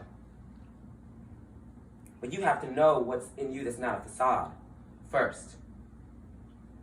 And in you that's not a facade is not the rude, upset, angry person that you are when you know your recipe is good and when you want to lash out, the crazy of your family. That's why your family's crazy. And they're crazy, violent, they're crazy, mean. When we say, oh, they're crazy, you know what somebody's telling you? That person has done really horrific things to me and has done really good things for me. No, that is just a naked person. And we all do that to each other. And we're all that. We're all that. And we're becoming something different. We do not want to be the mean. We do not want to be the fake nice. Fake nice. And it's fake nice because colonialism makes it fake, because that's not what you really feel. Fake nice. And this is fake mean. I want you to be real. 360. And realness is not depression and all this sadness and all that and defeatist and anger. Real you is not, I'm just gonna be optimistic no matter what. Everything's hurting. But smile. No. They're both lies. The real you is, if you are Mother Earth and Mother Earth is you, and you know she's been through all things and she's had to be living in a place of victory no matter what.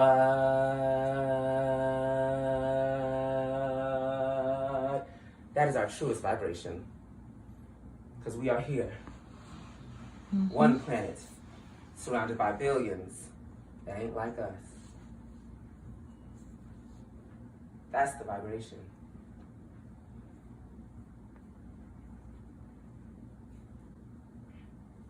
The vibration is the power to make impossibility reality. Mm-hmm. That's why I'm here, talking to you like this, evolved like this.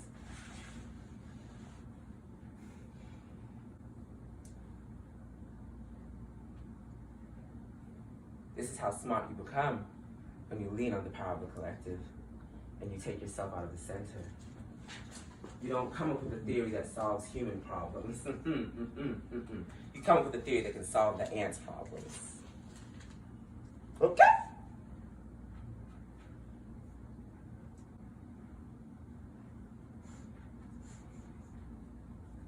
I'm an impossibility to make impossibilities. Mm.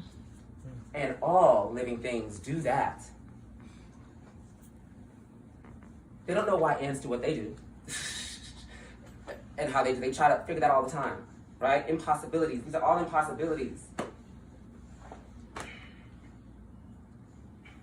So maybe possibility isn't real in a world that should not have happened. That was an impossibility. It is an impossibility.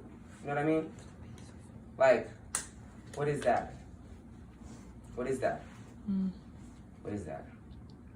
You know, that now even when they're talking about aliens, they're not talking about aliens in our dimension. That's an alien that they believe from the 5th dimension, right? Am I right? Was it 5? The 5th? Nobody read the article I said? I read it. Or the video? Which one was it? It was 5.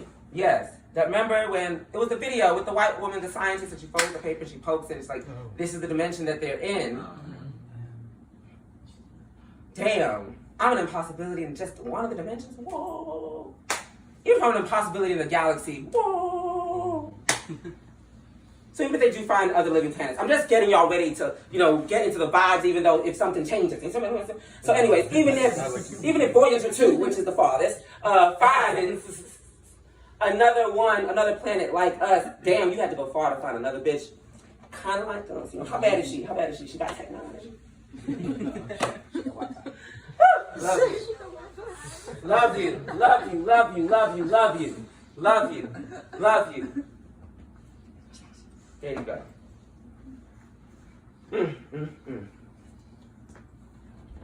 And do you know why I got Mace? You know why I recruited Mace? Because I was in a crisis.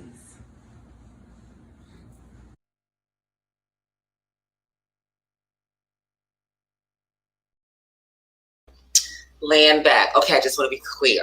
When I was talking about aliens, before anybody come and be like, see? No, listen. Y'all remember when the UFOs is all over the place, right? And that, UFOs is all over the place. I mean, now that the government says it, now it's just true. Anyways, the government says a lot of other things. But no, people have been spotting these UFOs forever, and the government even claimed that and said, yeah, and they've been true and whatever.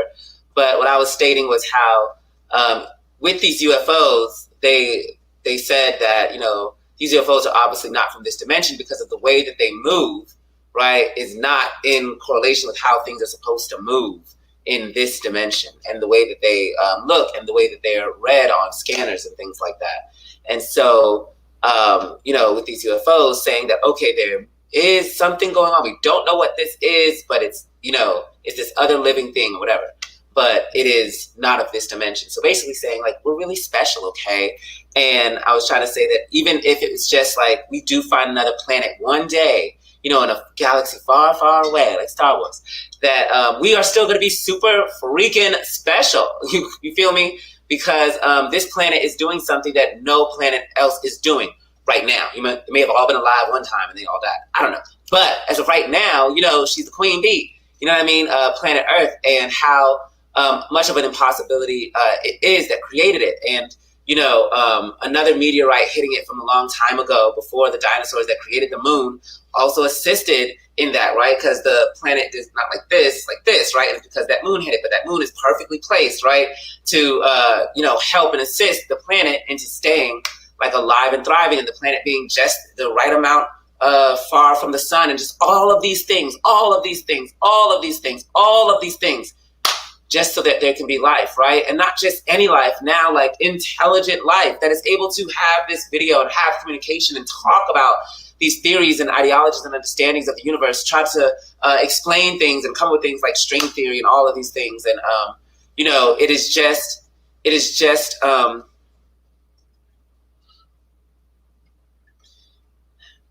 too special to die for money.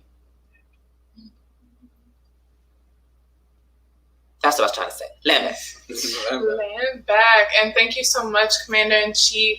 And I just want to say, I think this portion really lays out how we are one with each other, with the collective, with Mother Earth, and especially through the story that Cholot was laying out so absolutely beautiful. And it shows the power and the love that you have, the connection that you have with this land, with the animals, with the living things on this land, and how we as Hammers must grow to get to that point. And just know that there will be storytellers for centuries telling the same story, CIC, of all that you've done for the people, of you Hammers. All that you have done, those stories will be told, whether it's told by mouth, whether it's told in a book, ultimately, and book to come soon too, as well. Like, we are creating that history every single day, and this right here is truly historic. So remember to keep sharing this live absolutely everywhere. I see y'all out there on Facebook and on Twitch, our first new Twitch stream. Woo! So thank you to everyone. Hey, Twitch. Land back. And also out there on YouTube, make sure to drop the hashtag Manifesto while we out here tonight. But I know we do want to open it up to some comments, questions from the audience that's currently viewing tonight. So I will pass it off to our wonderful spokesperson, Chief Ade, to let us know, what are people wondering about and everything. Land back.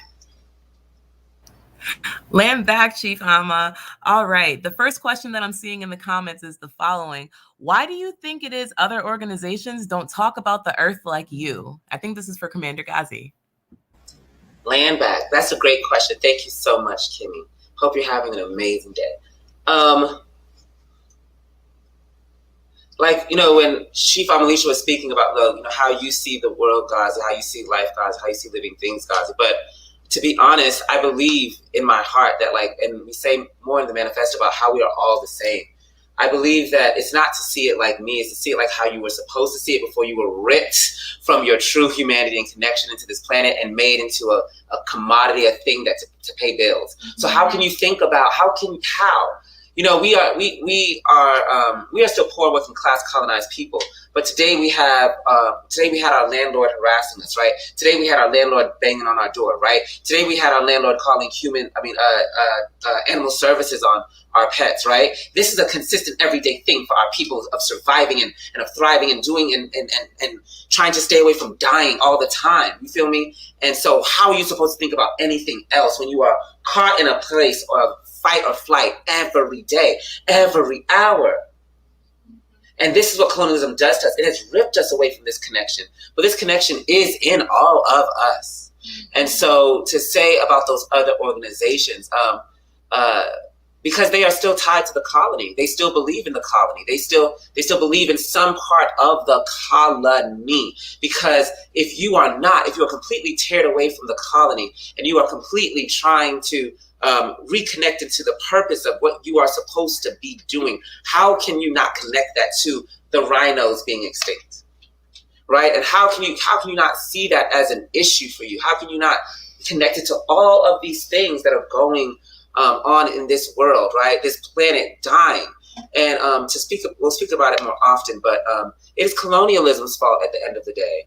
And just to say that I believe wholeheartedly that we all as humanity can and will regain our purpose, which our purpose is the purpose of all living things, is to be of balance and to be of assistance and thriving of this planet Earth that we are all truly, truly a part of, and to create a society that truly understands that again and even more. Because yes, our colonized nations did have a much greater understanding and unification with Mother Earth and things like that, but we have to be even greater than them and deeper and more profound than they were, right? Because of this crisis that is caused right now. And just because of how things go in time, we always become better at what we were doing. But again, all of our nations told these white people, like, you are killing yourself, don't you see?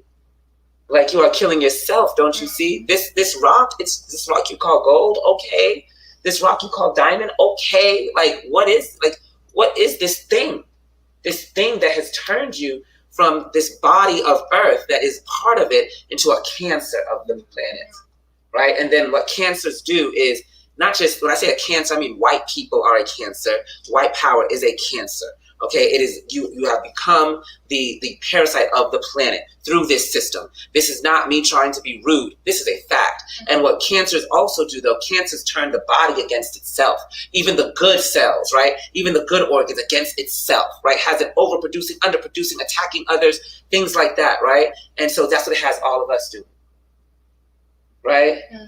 That's what it has all of us doing. That's why there's anti-blackness in this colonized nation, or there's anti-indigenous in this colonized nation, or anti-Indian in this colonized nation, anti-China in the Indian there's all of these things. So we are attacking each other. Like we are the, we are the immune system of this planet. And now this immune system of the planet has become the thing destroying this planet. Land back. So I hope I answered your question. Next question. This is Land back. It absolutely did. All right. My next question that I have, this one's from Xander Smith. How do you remind the people that the impossible can happen? Land back. Is like doing like I was trying to do in this video. Moreover, is just saying like, how are you even here? You know what I mean? Like, how are you even here? It is this impossible thing. I mean, even when you break down life, like living forms back, like not even just like humans and animals and trees and plants and things like that. But even when you break it down to like the first cells, right? The first living things, no one understands what made them just start. It was just dead. And then out of nowhere, these things just connected and started doing this thing and why? And then from doing this thing, now doing all of this, like, impossible is not just impossible. The impossible is always happening. It's always happening. It's happening in billions of cells in your body right now. The impossible. Land back.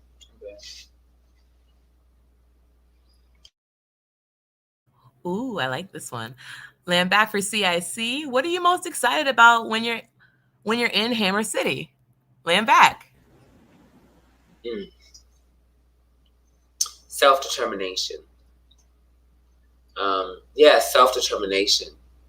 And a space to really enact and bring into reality our 4 points of unity. Yeah. What about you, Chief? I mean, General Tiger? Lambak, no, I definitely unite with that, right? Like, I think that Hammer City is going to be like the first time in a really long time that colonized people get to define life on our own terms, right? And Hammer City is not, like us trying to like replicate the old.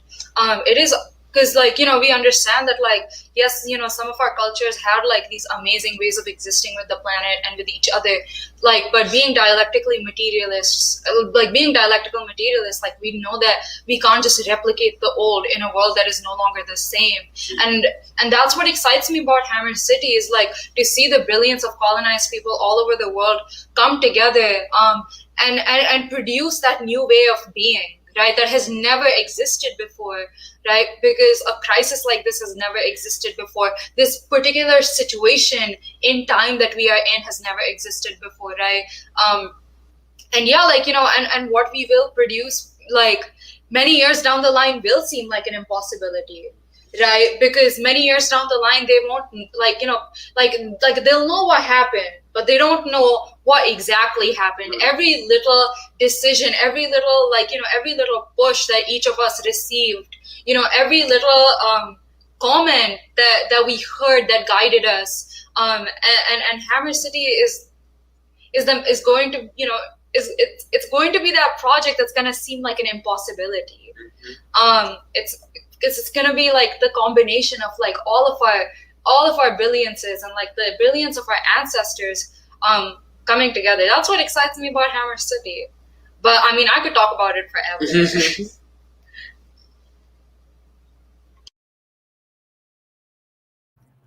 All right, land back. And the last one that I have is, I believe this is for everyone. If I'm not a revolutionary, how can I drop the facade? Land back. If you're not a revolutionary, how can you drop the facade? I don't know how to answer that. Become a revolutionary? Yeah, you better become a revolutionary. Yeah, because if you're not a revolutionary, then you're an enemy of the people and enemy of the world, right? That's what it's coming to. It's coming to that, and everyone feels that it's coming to that. I mean, you wake up today, you hear that you may not have a job if you don't take their vaccine, even though their vaccine is not well tested, right? And so this is what's coming to be. But I did want to read this one question that said, what do you tell yourself when you feel fear, CIC? How do you center yourself mentally when the journey seems too difficult? That I asked for this. You know what I mean? Like, you have to be very clear about the decisions you make. And that's why you should study the people that have gone through this, right? And so you can understand what your journey would be like. So when it does come, I feel a lot of people do not have a good depiction or try to get a good grasp of what being a revolutionary is. You feel me? So when these things come, I don't know what they have in their mind. If it's like Superman, if it's like, I would say if it's like an anime, but it's an anime. But if it's like this DC comic book kind of thing where you just always win at the end of the day, every day, and you come home unscathed and everything like that, and that is just not the reality of the situation. And what I do is I center the poor, working class, colonized masses of the world that are being destroyed, that are being bombed, that are being droned, that are being starved every day. And I understand no matter what fear, no matter what pain that I'm going through, it is nothing compared to the consistent pain that is going on with the collective. And if I'm truly tapped with the collective, I understand that this thing is a pinprick and I'm moving forward, and I'm moving forward. Land back. We're going to get back to the manifesto real quick because I want people to get it and to write those questions. Land back. Land back. Thank you so much to everyone that dropped questions and for all the beautiful comments out there as well. We will continue to answer your questions in part 4, so make sure to hold on to them and drop them when we get there. But remember, to be a revolutionary, you got to join. So hit up blackhammer.org/join so you can get into it today. Be a part of the liberation of the poor and working class colonized masses of the world. And continue to keep donating as well. Remember, our goal is $1,700. And I know that we are about over half right now, last time we checked. So make sure to keep donating. Build Hammer City on Cash App and Venmo and buildhammercity.org. We are going to continue our manifesto into part 3. Land back, y'all. Yeah.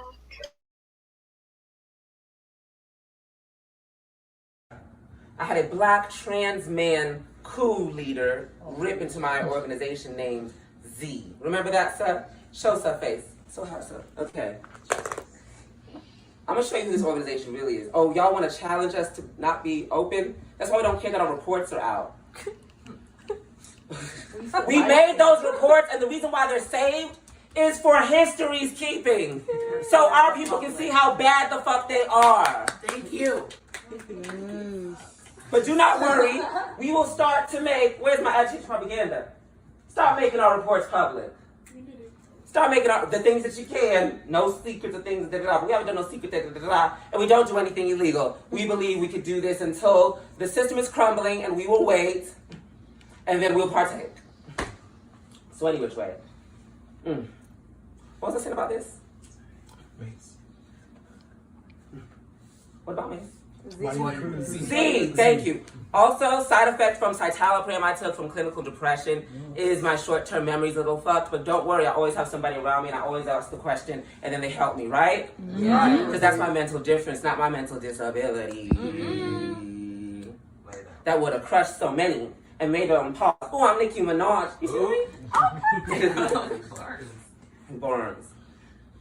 But Z hit and was causing division and people were leaving and it was a crisis. So I went out there recruiting people, like pushing them in. And I saw Mace. And I saw Mace liking the stuff and pushing us and like, come on, hammers. Oh my God, I wish I could be a hammer. I want to be a hammer. And I looked at him. I looked at his file and everything. I looked at his social media when I contacted him. And I said, Mace, why are you not a hammer? What's going on?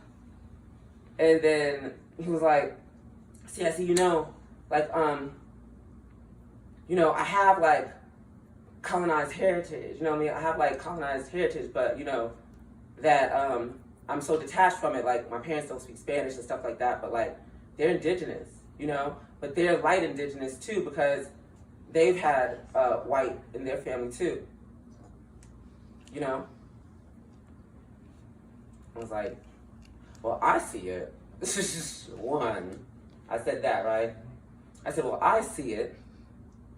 And I also know colonialism which created this thing called the whitening of the blood, right?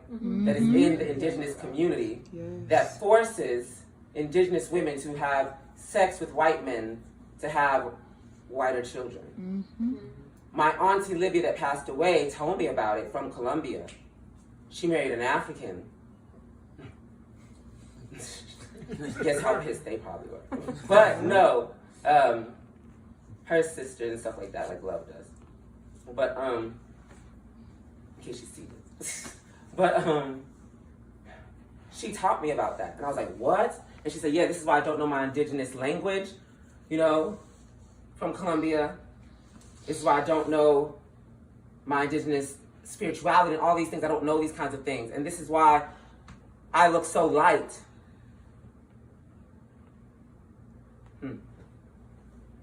Why would I let the product of the enemy? Why would I allow that in its completion, right? If you ain't all the way white, and I know what white look like, I know I can pack this room with a bunch of white people and may sit there, and if you had to pick which one was not the whitest, you would pick me. Okay? I know white. And I've seen colonized people as light as him. Shakira is colonized. This is just the male Shakira. So I gotta go pee. They have a beautiful small bladder. It's made for them. Made for them. Let them know everything. But that crisis got me, Mace. To see that, and that solved the problem. That solved the problem. That solved the problem. What about the white passing people, right? Okay, who your mama is? Your mama. Show me a picture. Oh, I know what his mama looked like. I can see she a light Latina, right? Or what the colony calls Latino. Really indigenous. But she's indigenous. I see what the daddy looked like. Yeah. Indigenous, he got some white in him. But I know the most colonized and the most colonized in that whole family of yours is you. Because you are one who's been on the front lines of fighting this revolution. That's my science. What's yours? That's my science. The science that says no one will live at the expense of another. The reason why we got white people in our reparations corps and we're telling them about themselves is not because we hate white people. And you gotta let go of that hate. I know. The reason why we tell them the truth about themselves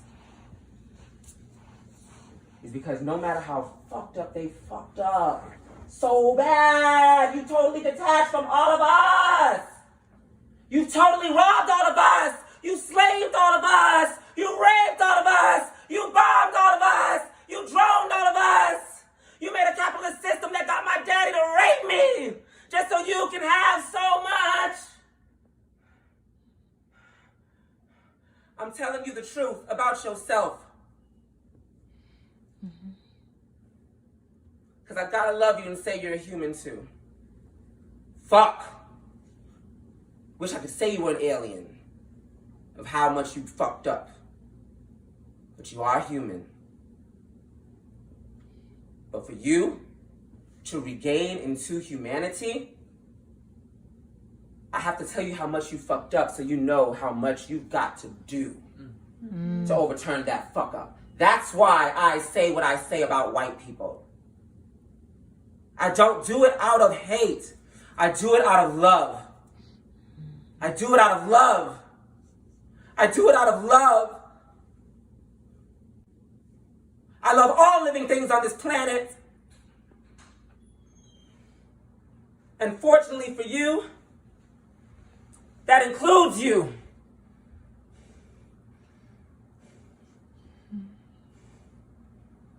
But love is honest and love is true. So now you know what you need to do. You need to give back everything you stole, and you need to be under the leadership of colonized people. Because for you to have done that much bad, you are that. Insane in the membrane. Insane. I'm 35. Okay? So you should not be in a thing of trying to trust yourself.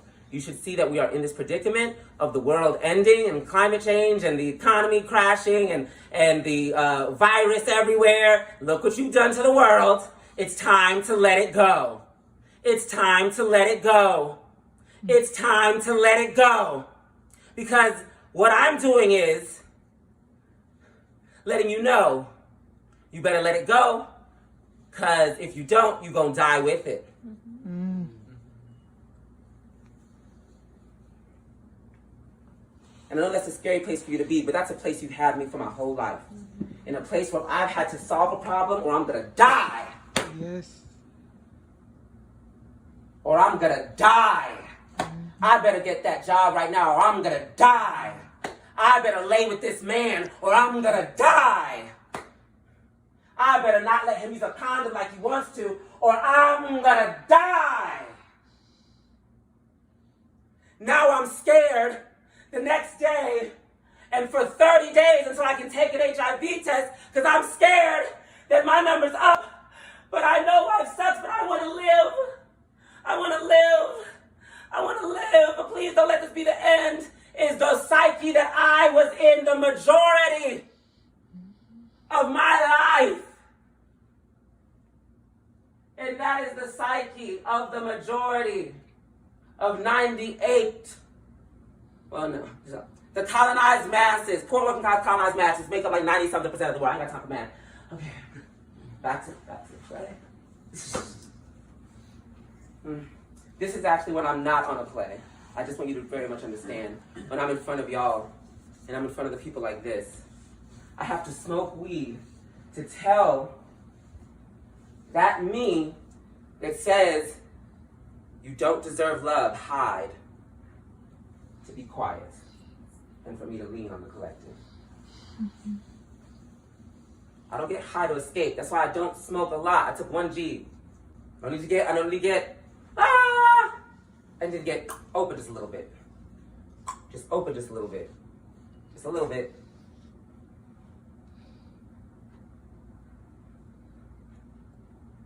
But I'm working for a day. And I know there's going to be a day. And I know that today is the day.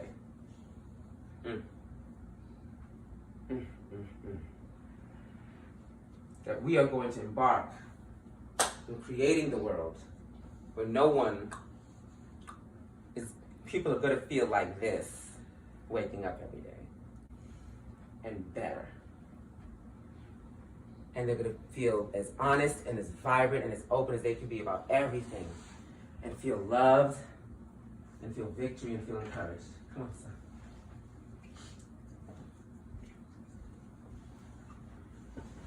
And yes, no one can enter or leave the room without my say-so. That's democratic centralism. But these are the people that have made that, and to understand and to have faith that I'm not doing that to hurt them. I'm doing that so we can win. We are in a circle right now that is based off how my brain just works. And if someone gets up like that, or moves out of that place, right? My brain gets disturbed and I get off track because I have ADHD, OCD. So I just need to prepare my brain. So it's going. Science and tech is okay.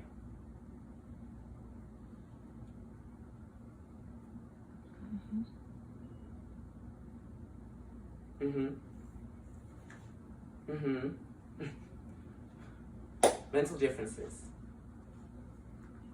And I know that looks like something to you as somebody that's being over-controlling and things like that. But these people really know me. And they know that if I'm talking to someone, I can get easily distracted and I have to re-find my place, which has been going on in this video a couple times, has it not? Yeah. I've lost my place, do I not?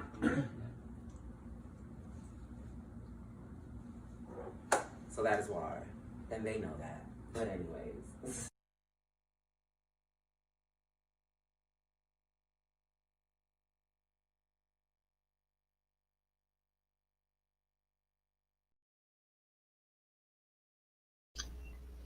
Land back, and thank you so much again for sticking through with us in part 3 and everything. So now we're going to open it up to comments from the ICC chiefs as well as our spectators that are here as well. So if you would like to comment and everything during this portion on part 3, please raise your hand to do so if you're a spectator, and if you're an ICC chief, feel free to drop an X in the chat as well. Land back. So Black Hammer headquarters, Chief Oju. I see Chief Oju. Go ahead. Okay. Step to the front if you'd like to. No, land back. Land back. All I wanted to say was first a salute to the bravery of the CIC in that part right there. But really showed a lot of their life that they didn't have to show nobody. Mm-hmm. But what they decided to do was to conquer what was stopping them, so that they can help you conquer what you need to conquer for yourself, and that's selflessness. If people don't see that as selflessness, then what they're jealous of is they're jealous that that's not them who was able to do that. Instead of just accepting that someone could do that for them and to move on, they let go and then make that person the monster that they were trying to fight. Mm-hmm. And so I just salute Commander Gazi for that bravery right there. And salute to everyone who is learning from that bravery too. Like, salute to all the colonized, poor working class people learning from that bravery, because you just learned something new about yourself in that process too. Mm-hmm. And so salute to you for doing that.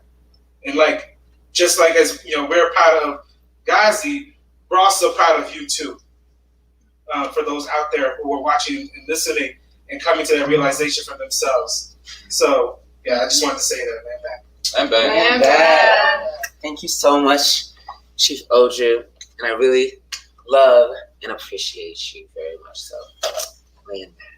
Land back. Thank you so much, Chief Oju, our wonderful Chief of Curriculum, who'll be coming through with that political education for you every single day. And now I see Chief Suh would also like to comment. Land back. Land back. Yeah, I want to unite with the salute Chief Oju gave to, our CIC's vulnerability and letting this be a part of our political line, a part of this political manifesto that pushes us forward rather than something that's like hidden in shame. Because again, like, that's something that the colony teaches. And I think something this last section really laid out is like, the colony is a death machine. Like, all it can produce and reproduce is death. And if it's not creating it one way for colonized people, it's creating it another way for colonized people. Like, and so it becomes into a place where like, even wanting to live is revolutionary. And like, I don't mean like, because there's this like really liberal like BS politic that says like the most revolutionary thing you can do is like nothing, or the most revolutionary thing you can do is get your bag and focus on you, or the most revolutionary thing you can do is practice spirituality completely divorced from revolution, or the most revolutionary thing you could do is just like nap all day. I don't mean that like wanting to live in and of itself is revolutionary, but like, the only way that you can materially demonstrate that you want to live is to be a revolutionary and work for, life, like as it is, because we live such of like this butchered like facade of a life under colonialism that like we don't even know who we are because we are not free. And so I do think the only way that you can demonstrate that you want to live is by becoming a revolutionary. And yeah, in terms of like for the white people, that's hard for me. Like, I subjectively, because of my personal experiences, like I don't really like white people. But I think if you look at it really materially and understand that like truly like it would probably be better for them to be in Europe, like doing what they do in Europe. I don't know, like taking care of goats and drinking beer or whatever. Like it does something, just as it does something to our psyche to be colonized, it has to do something to their psyche to be colonizer, to have it for generations and generations and generations. All you know and all you've done is like rape, steal, loot, pillage, like murder, kill, savage, like. And not only does that like, I'm not really concerned with what's good or bad for them, but at the end of the day, that like can't be good for them either. And it's about like a restoration of balance, and about like a restoration of like how the earth is supposed to be. So I definitely unite with this, and I think Chifa Day wanted to speak too.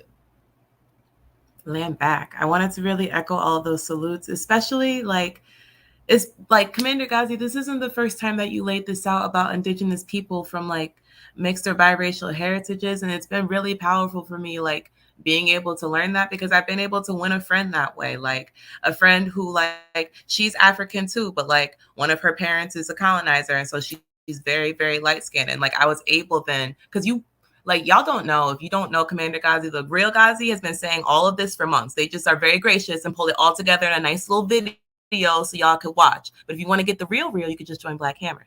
But I'll continue. Like I was able to then like pull up a picture of all of us in Colorado and be like, look at my comrade. Like, this is our equal. His skin looks just like yours. His hair got the same curl pattern as yours, and he's colonized. And we recognize that like he's facing the same exact issues that you are. Like when you go into the store, because we in the South, like, are people looking at you when they see a white woman? No. Do they treat you like a white woman? No. Have you ever been treated that way your whole life? No. So why would you accept the colony's lies? Why would you accept what the Spanish gave us, that ugly caste system that we're still holding on to with such a fierceness? You said it in the beginning. If you're really ready to let go of the colony, you have to let it all go, including all those old ideas that like just hold us back from actually uniting with all of our colonized people, because it hurts them. It hurts you, and it hurts our movement, our ability to be united as a people and actually defeat this and heal our planet. And like, nobody has said that. Nobody has said that to me, like, ever. Nobody has said that to her. And like, she's won to the political line because you said that, because you were bold enough to actually say that. And you didn't have to, because you're African and very visibly African. You could have moved forward beautiful and Black, but you did that for us. And I'm grateful. So thank you. Land back. Land back. Much appreciation, Chifa Day. And we're going to get into the next part of the manifesto and do another call for resource. But I wanted to say that, I know that there's this thing of like, oh, Black Hammer's a cult, Black Hammer's a cult, Black Hammer's a cult, right? Well, you're part of the cult that is trying to destroy the world and is actively doing that. And we are part of the cult that is trying to save the world. I want you to very much understand this, okay? So choose your culture, okay? You are of the cult of celebrating billionaires, and we are of the cult of celebrating and supporting life on this planet.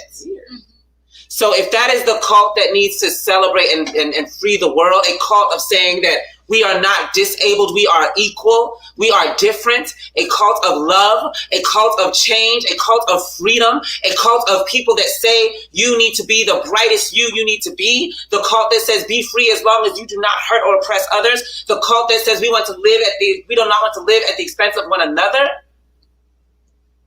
You know what I mean? Then gladly let me be a part of that cult. But then gladly let me inform you the cult that you are going and running back to with hope and embraces and saying, save me and put me back on the conveyor belt.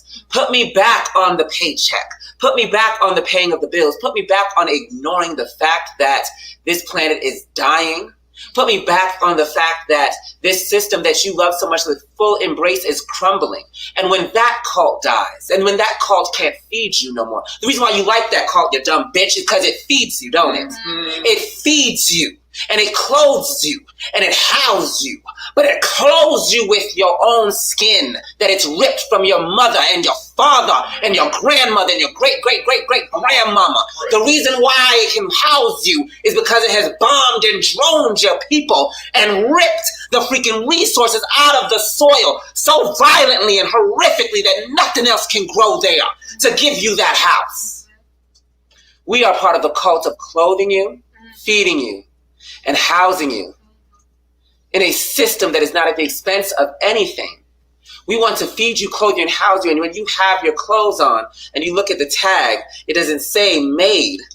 in a child factory.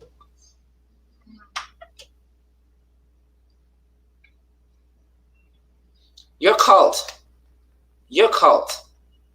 has laid waste to so many living beings in this world that are now extinct.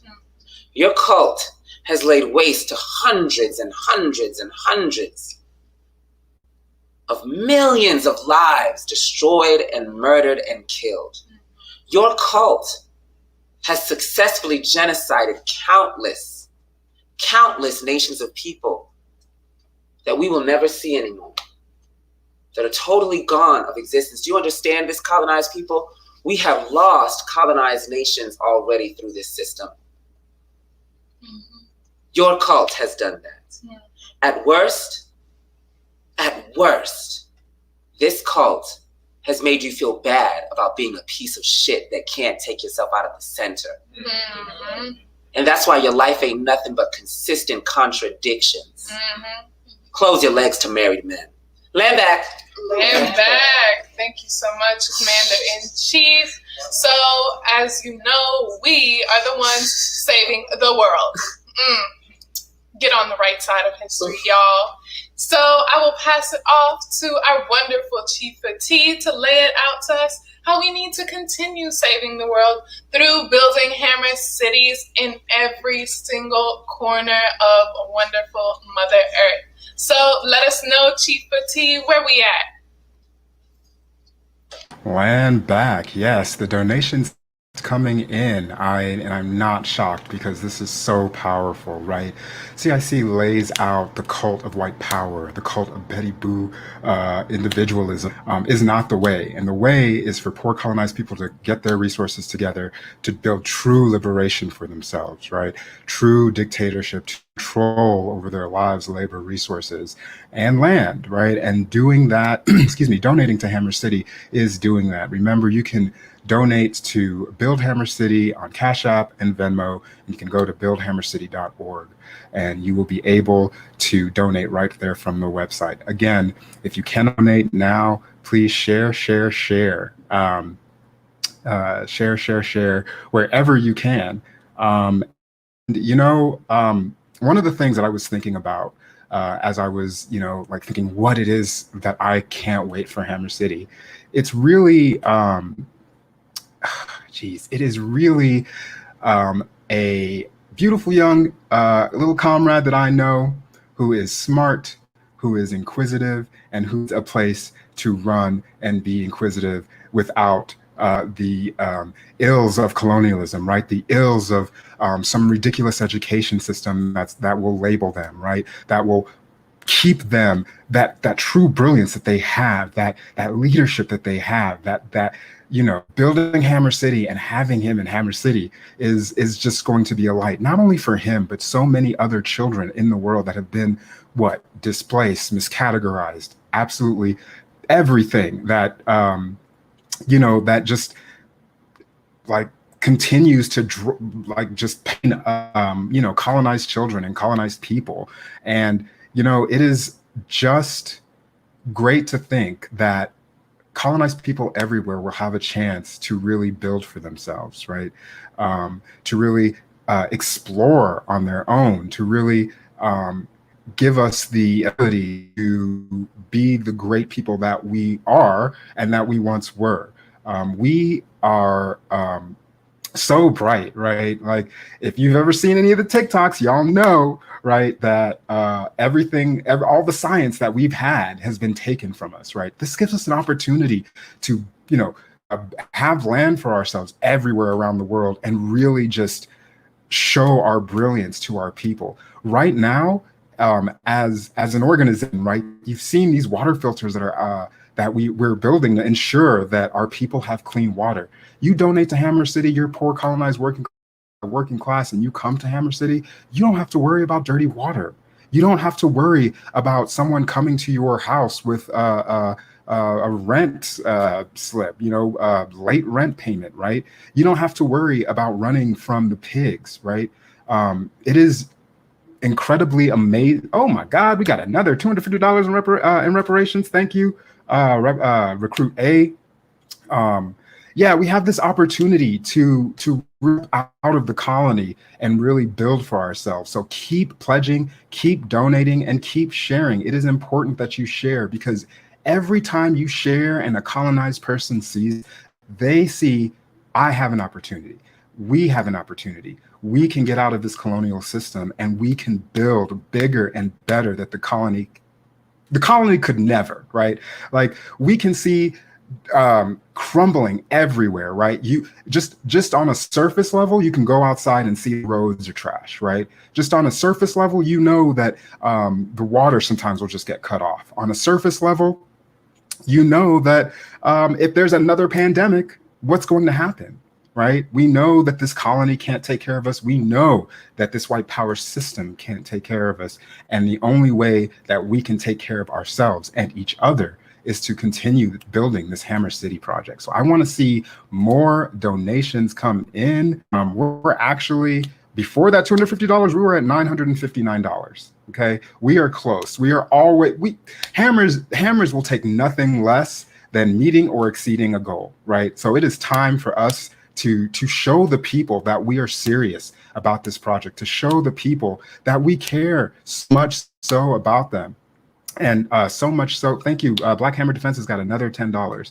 We care so much so that we are ready to donate, share, just so that our people can have a place where they can be free, right?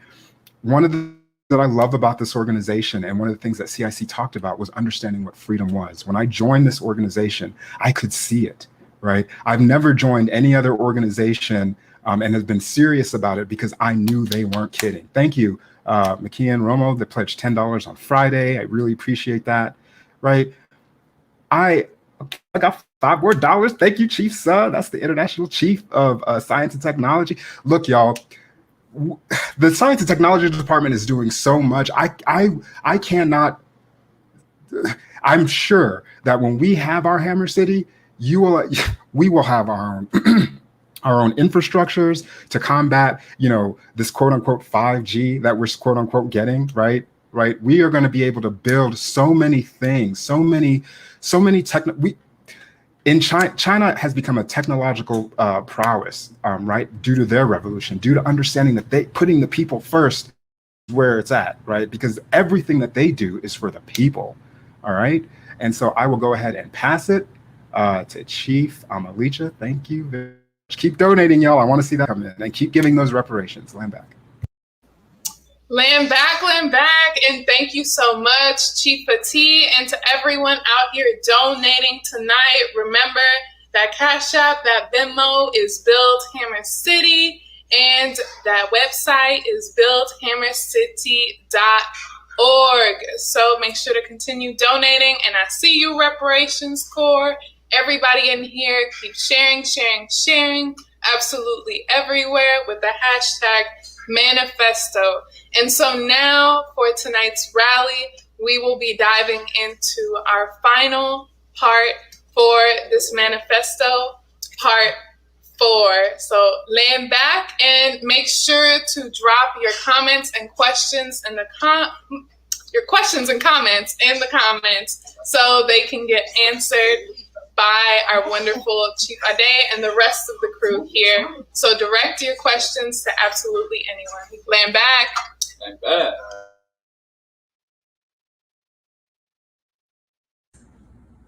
We'll wrap it up because we got work to do. Water. Am I doing okay, y'all? Yes. Amazing. Thank you. I'm gonna believe y'all, even though everything in me right now is like, bitch, they about to run. Bitch, they about to see how crazy you is, and they gonna run. Let me just say, I trust that they're just as crazy as me. A little bit more. Because I know I am them and they are me. A little bit more.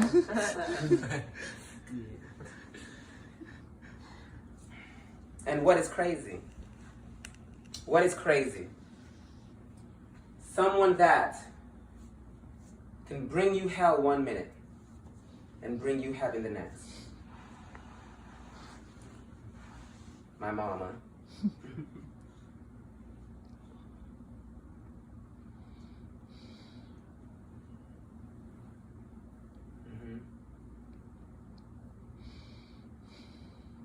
seen what I believe is the worst of me and saw it as the best of me. I hate no more than anyone to give y'all criticisms.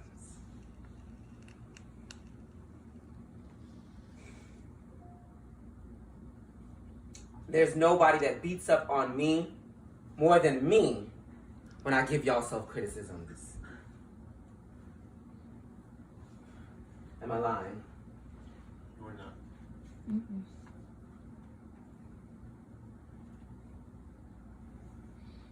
It triggers my depression to criticize you. Does it not? It does. It triggers the child in me that tells me I am guilty for what I did.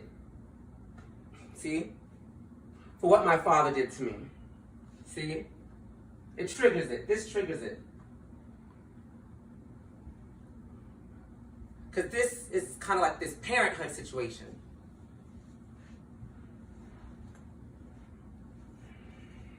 You know? And I have to tell myself, Gazi, you are giving them a sharp political criticism.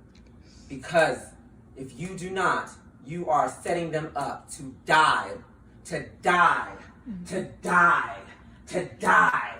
And who has died before? Malcolm X, Huey P. Newton, Patrice Lumumba, Thomas Sankara. And they were great. I make you greater than them. Mm-hmm. You gotta go through a struggle. Because it's a law of the universe that to advance more, you gotta lose some. Am I correct? Right. To have evolved like this, we had to go through countless mass extinctions to have the most complex organism and thing in the universe between our ears. Impossibility. You're an impossibility. When you know you are the magic, Harry Potter can't do shit for you.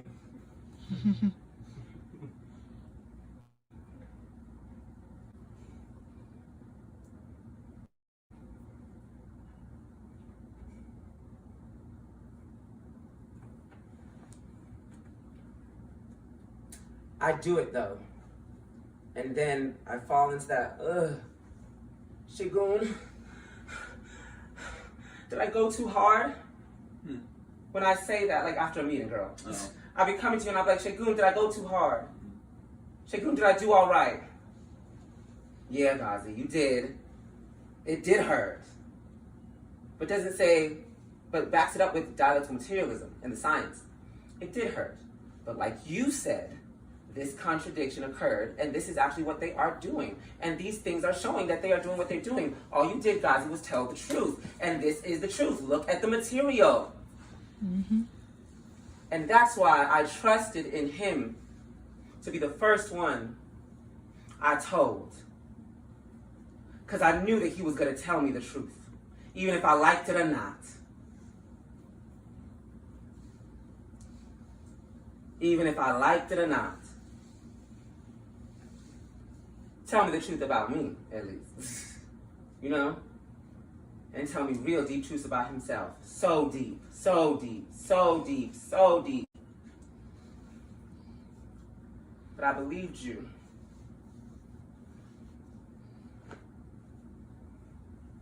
And so whenever I fall into that doubt and that depression and that thing and that manipulation and those chains all over again, it's your voice that said, no, Gazi, a 5-year-old is not guilty of that. You know that. What would you tell a 5-year-old? What would you tell a 5-year-old? Gazi, what would you tell a 5-year-old? Why aren't you treating yourself? Why aren't you treating your 5-year-old self like you would treat another 5-year-old self? Any other 5-year-old self, even a white boy 5-year-old self. With the truth. Mm-hmm. You are not the victim. you tell everyone the truth. When I come to you and ask that, I come to you. I come to others, yes, in time to talk, you know what I mean? And we are working for a day when we can all be here.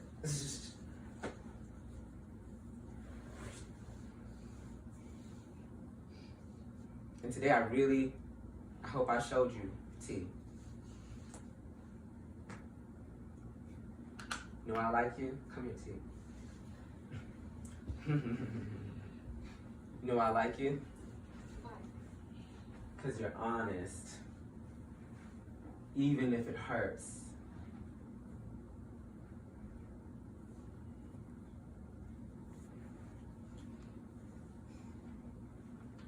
Because you believe in an imminent, whatever, victory. So you know, and just have an eager to, let's solve this problem. These are here, let's go, solve these problems. They're here, come on, y'all. We gotta talk about them because we got the thing to do, right? So I'm exposing the problems all the time. And that's why I put you in campaign's office. You know? I had to put someone that would tell me the truth because they trust the poor working class colonized masses can solve it, no matter how bad it is. So why not? Why would I not tell the truth?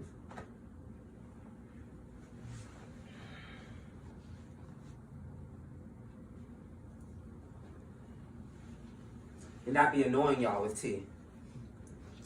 But T is not mean. T is not mean. T loves, T cares, and T talks the talk and walks the walk.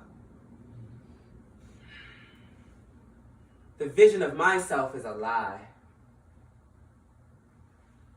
I look like T. Rohan, come here.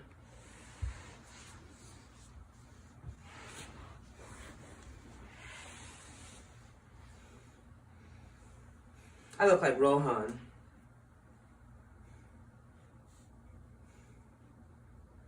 Oh, this is me. Hi. A little hive mind situation. Situation.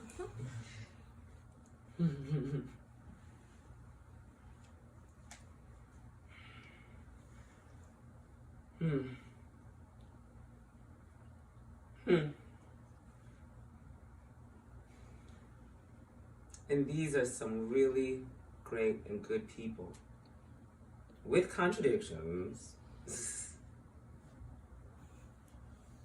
Those contradictions are really just more greatness, misunderstood. Not every contradiction is negative. Say it again. Not every contradiction is negative. Say it louder. Not every contradiction is negative. No, all contradictions are positive.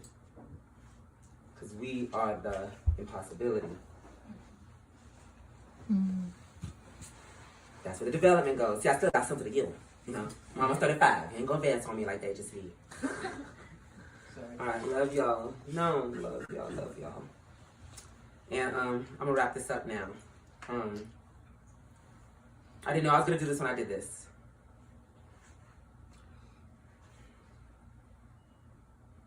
I didn't know when I was gonna do this when I did this. But I wanna say that the reason why I'm glad these other people left is because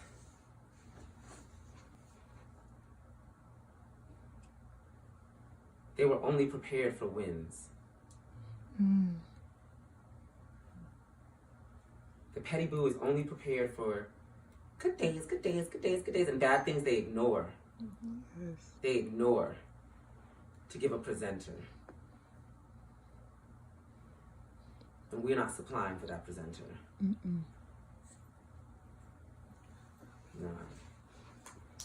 Nah.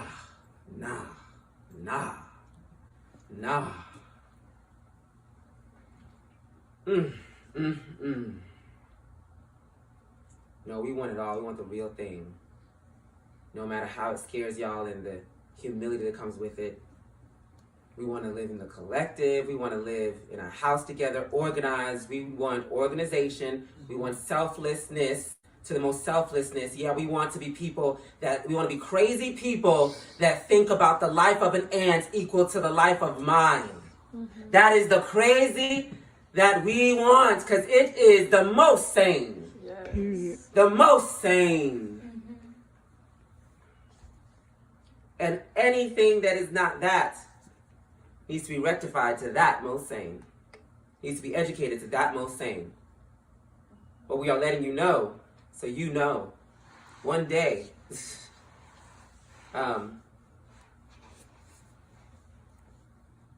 one day you're gonna have to make a decision, because it's either Mother Earth and all of us,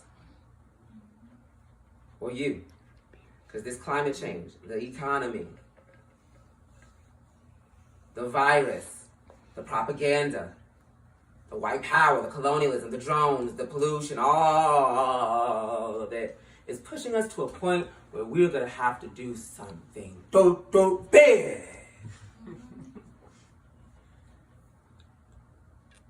We're gonna knock out a meteorite. Mm-hmm.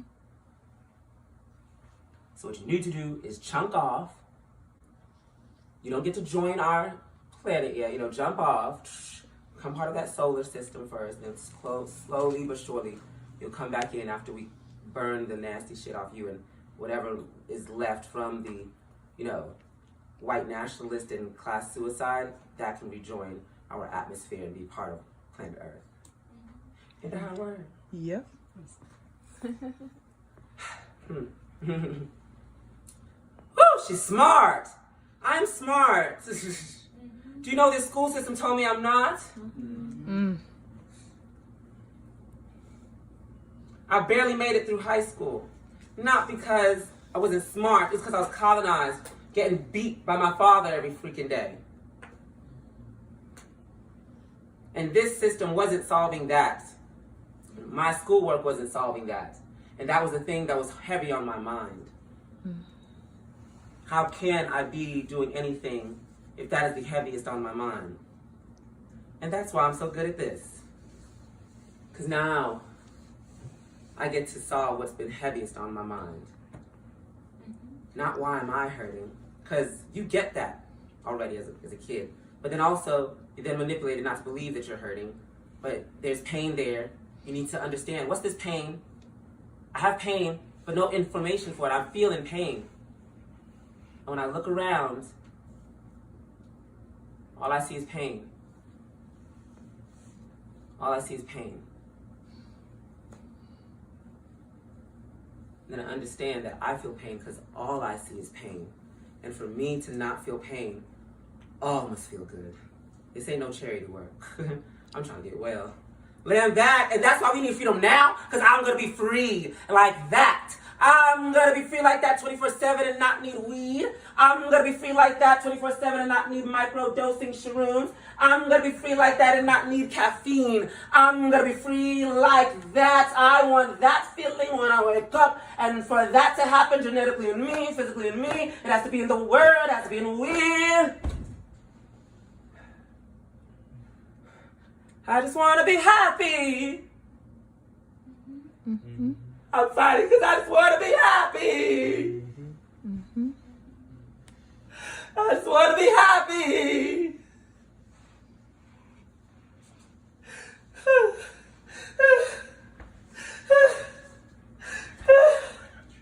I just want to be happy. Say good. Say good.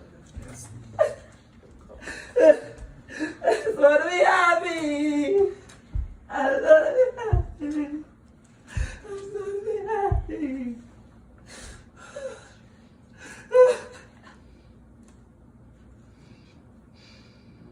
The whole world is hurting. The whole everybody's hurting. Y'all hurting all the time. I don't want to add to hurt. I tell the truth because I want to stop this pain. I just want to be happy. And I'm only going to be happy when everyone's free. When I'm free. when I'm free. When I'm free. Why does everything have blood of children on it? Why does my phone have the blood of children on it? Why does my phone, why does the oil in our car, the gas from the Exxon is the children of Palestine? Oh, I feel it all. I feel it all. You can't pay me.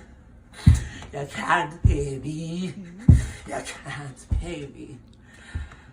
Because I just want to be free. I just want to be happy. I just want y'all to be free. I just want y'all to be happy. Because I'm not happy. I'm not free. My planet is dying. I love her so much. I love the trees. I love the grass and the worms and the ants. I love the roaches. I love the pests. How dare you call them pests? Because they don't do what you want. That's why you call a termite a pest. Because it eats the wood, it's supposed to do that. You're the pest. You are the pest colonialism. You are the only pest.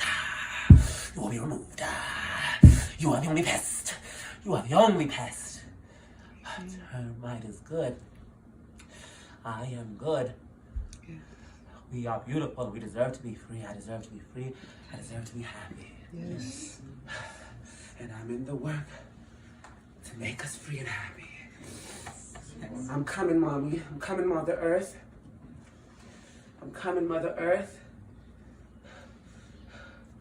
Mommy, listen, I know you don't want people to see this because you love me. But like them, this is who I am, Mommy. They have to love the real me and say it's good.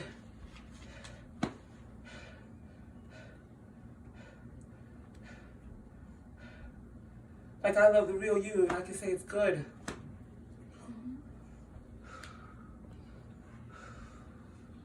Let the world do for me what you did for me.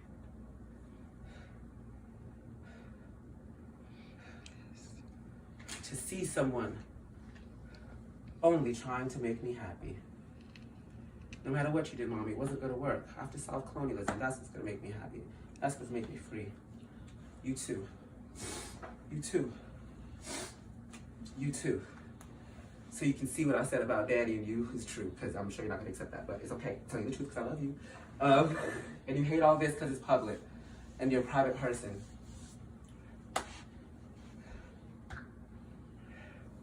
That's not the future.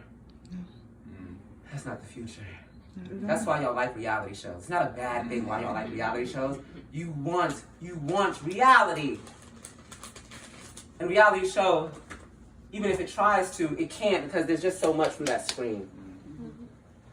So let's solve this fucking shit. So all of us as people can come together and crowd around each other again. Get to know each other really, really, really good. All the problems gotta be solved. Now it's hurt us. It has their sickness and their crimes, because the United States of America made coronavirus. It started here. It got spread here first. That's what the whole thing was. Right before coronavirus, there was that what is it? With the vape. And then, if you look, the vape companies were found to be innocent. It was the cigarette companies paying for an ad to target it to the vape. Because the news informs you about who is paying them. They're not informing you about the news. But also what happened a couple weeks before that was a leak at a biological, right? What's it called? A biological laboratory. Check it, look for it. This isn't theory. This is caused by me, and I know I am brilliant, so I know it's the truth. It is. Yes. And it was in the United States military as well.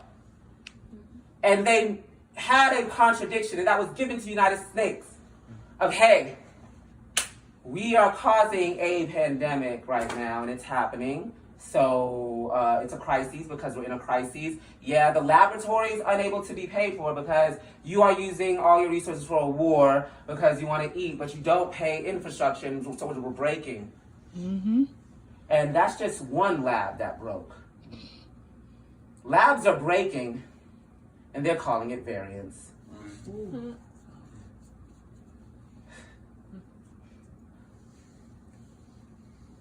So anyways, what did America do? Let's tie this contradiction to something that we actually want to destroy, we're fighting against, China. Let's blame China. And this will help us, because even though all this other kind of shit, war is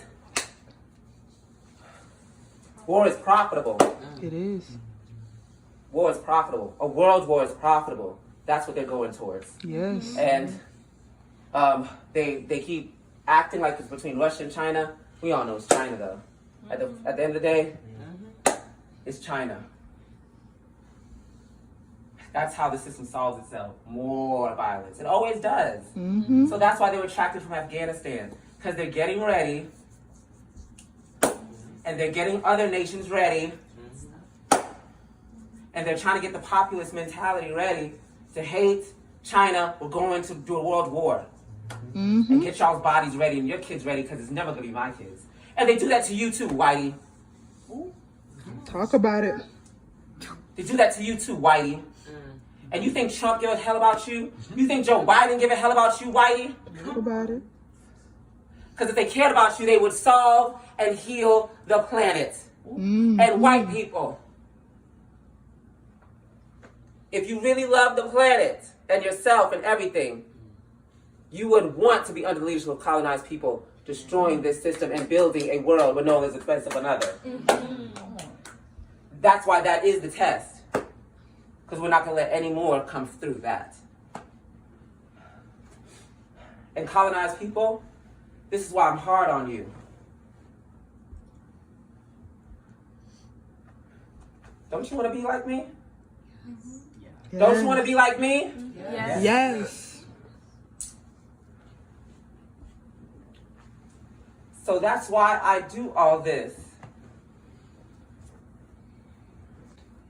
I'm putting you through the process that made me. That's why you at the club now. That made me. That's why you serving the people out in the street. That's why you not pushing a newspaper in their mouth when you see they hungry. When you see they hungry. When you see they hungry. That's why I did the PPE. Because I saw a pandemic coming and I said, no, we're going to solve this, and Black Hammer solved it. Yeah, we're the state for the poor and working class colonized masses. Yes. Oh, yeah. And y'all thought you could take that down? No, you just made us stronger like every other contradiction. Mm-hmm. And you made yourself a target. A target. That's what you are. That's what you are. Oh, we have solved you. It's just the day and the time. Yes.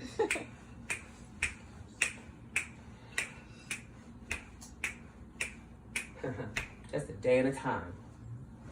That's why I don't get caloric and all. Oh my goodness.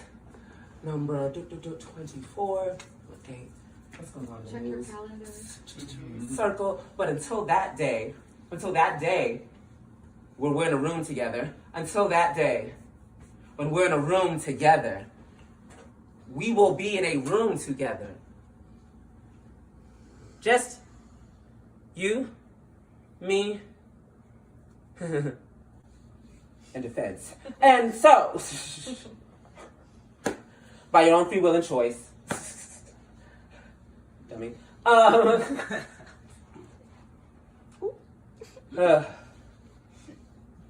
you have made us so much stronger.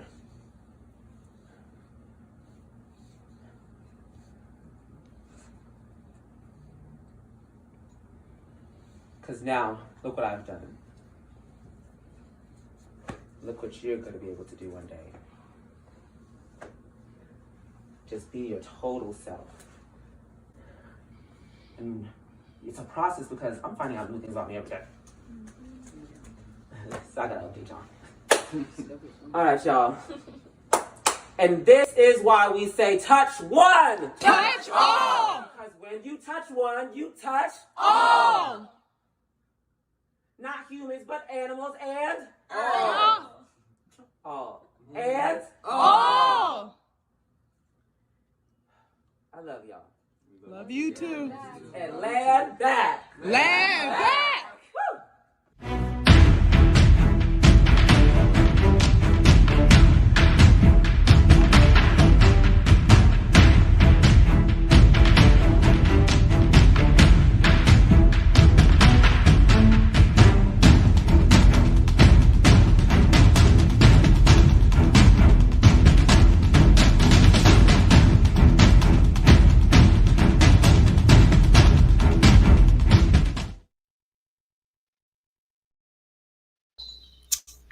Land back, y'all. Land back. That was part 4 and the full manifesto right there for you, which was so beautifully done and laid out and so transparent and honest, unlike these fake revolutionaries out here.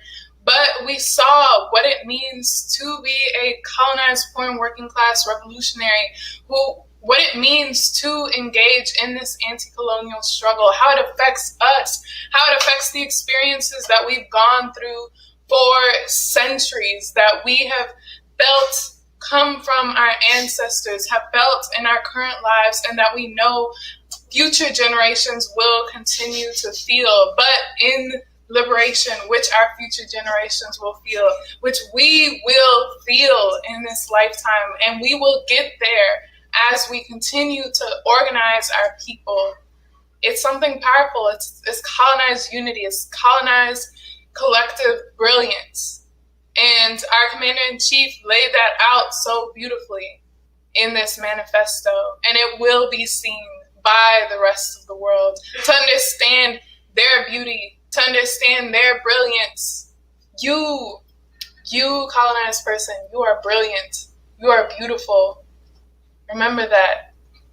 Land back. So I do want to open it up to our last couple of questions and comments on the video. So if you have any, make sure to drop them in the comments of Twitch, YouTube, Facebook. I know y'all are all around, and our wonderful spokesperson, Ade, will get to them with the quickness. Land back. Land back. I just want to say something before we went to the questions.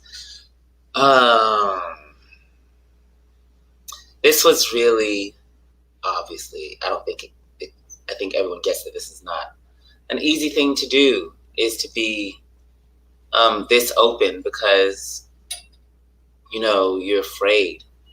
You're afraid of being mocked. You're afraid of being, not even just that, as a colonized person, you're afraid of opening up that much and showing that you're going through that much pain in this system, because you may wake up in a padded room one day, or in prison, or drugged up on so many things and strapped to a bed. You know what I mean? And because it focuses on you are the problem, and not that you are healthily, whatever, I don't know, responding to this great problem. And everyone in, it's crazy how people will say that, you know, that I'm this dictator or somebody that's just having fun, that people are following me and using their lives for whatever I just want to make them do. And you would think that they would pay attention to the things that I struggle for them to do, to understand that I'm not leading me. The needs of the people are leading me. I don't have you passing out PPE at a huge, surmountable amount for nothing. People are dying crazy rates, and now the Delta variant. So we're going out there again. You know, I don't have y'all giving out food for nothing. People are starving and losing their jobs every day and unable to pay for their food anymore. You know, or when the winter came, and you know, and the thing is that I don't sit in bed and just, oh, imagine these things. Like, if you know me, you know that I read the newspaper like every morning. I watch the news on YouTube and I read the newspaper all the time, right? I read what is it called? Foreign Affairs. I read New York Times. I watch all these clips of the news, and I'm seeing all of these crises. And the best they can tell my people to do is put their head between their knees and kiss their ass goodbye. So I push this organization to do something about it. I push myself to do something about it. And so these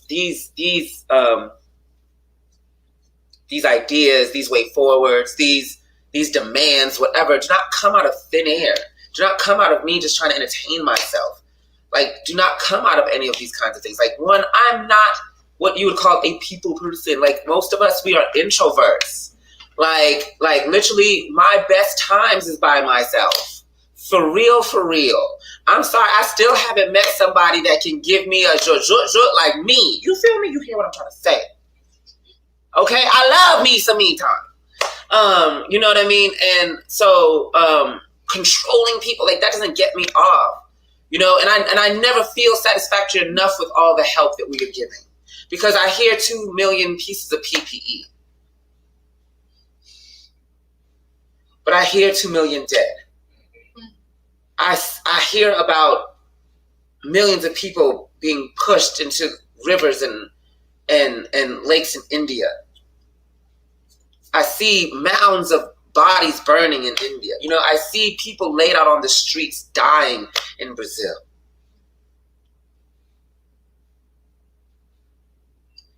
And, you know, some psychiatrists would say, like, oh, well, it's like you are wrong in the head because you can't see those things and just go on with your day.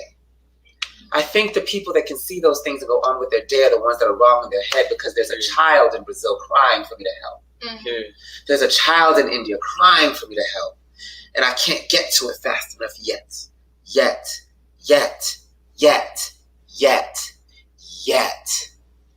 That's what brings a smile to my face. The yet.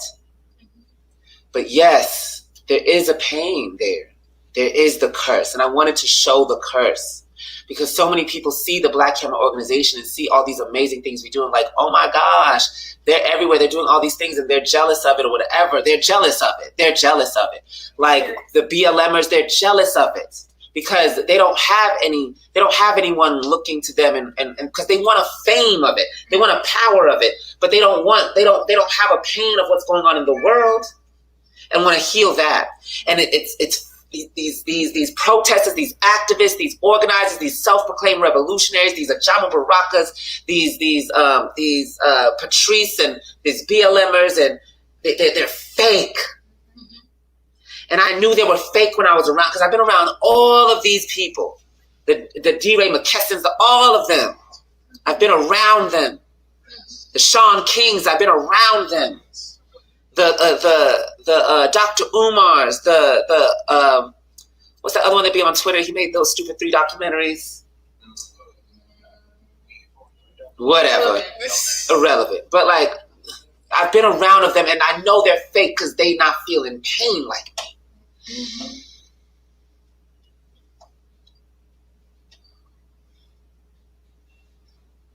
I've gone to dinner with them, and they ain't even talking about the shit they was just talking about on the panel.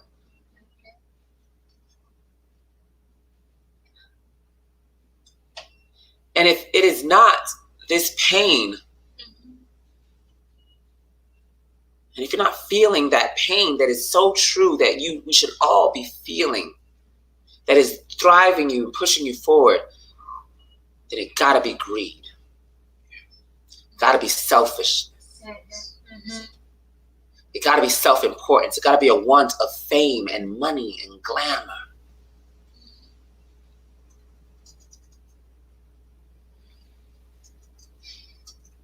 And so as painful and as hurtful as, whoa, and, and I was making some ugly ass faces, and like it's really hard to see myself in like that, because that is how I am, and probably a lot deeper is how I am.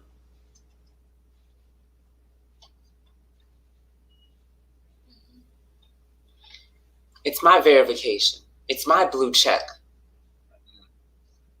It says I'm really here for the people. I'm really here for this thing. I'm really here for this thing. For this struggle. For our people, for humanity, for earthlings, for the planet. I'm really here for it. And to be really here for it, you can't read it and be okay. You can't read about it, you can't know about it and be okay. The real vanguard sees all these problems of the world, puts it on your shoulders to solve it, no matter how big they become, to solve it.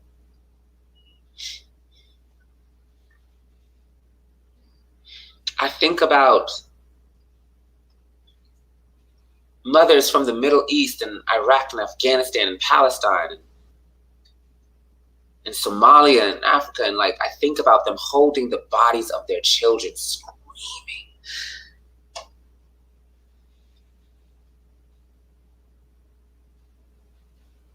But we over here, and they screaming because of Exxon and Texaco and British Petroleum telling NATO to bomb and drone them so they can build their pipelines and steal their oil.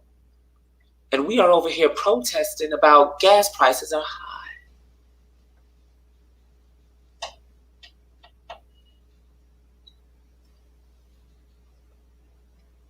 We're here protesting about $15 an hour. We're here protesting. A mother has lost their child, their son, their daughter.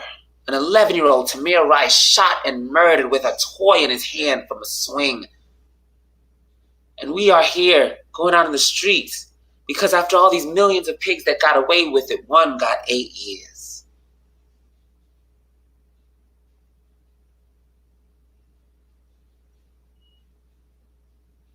No.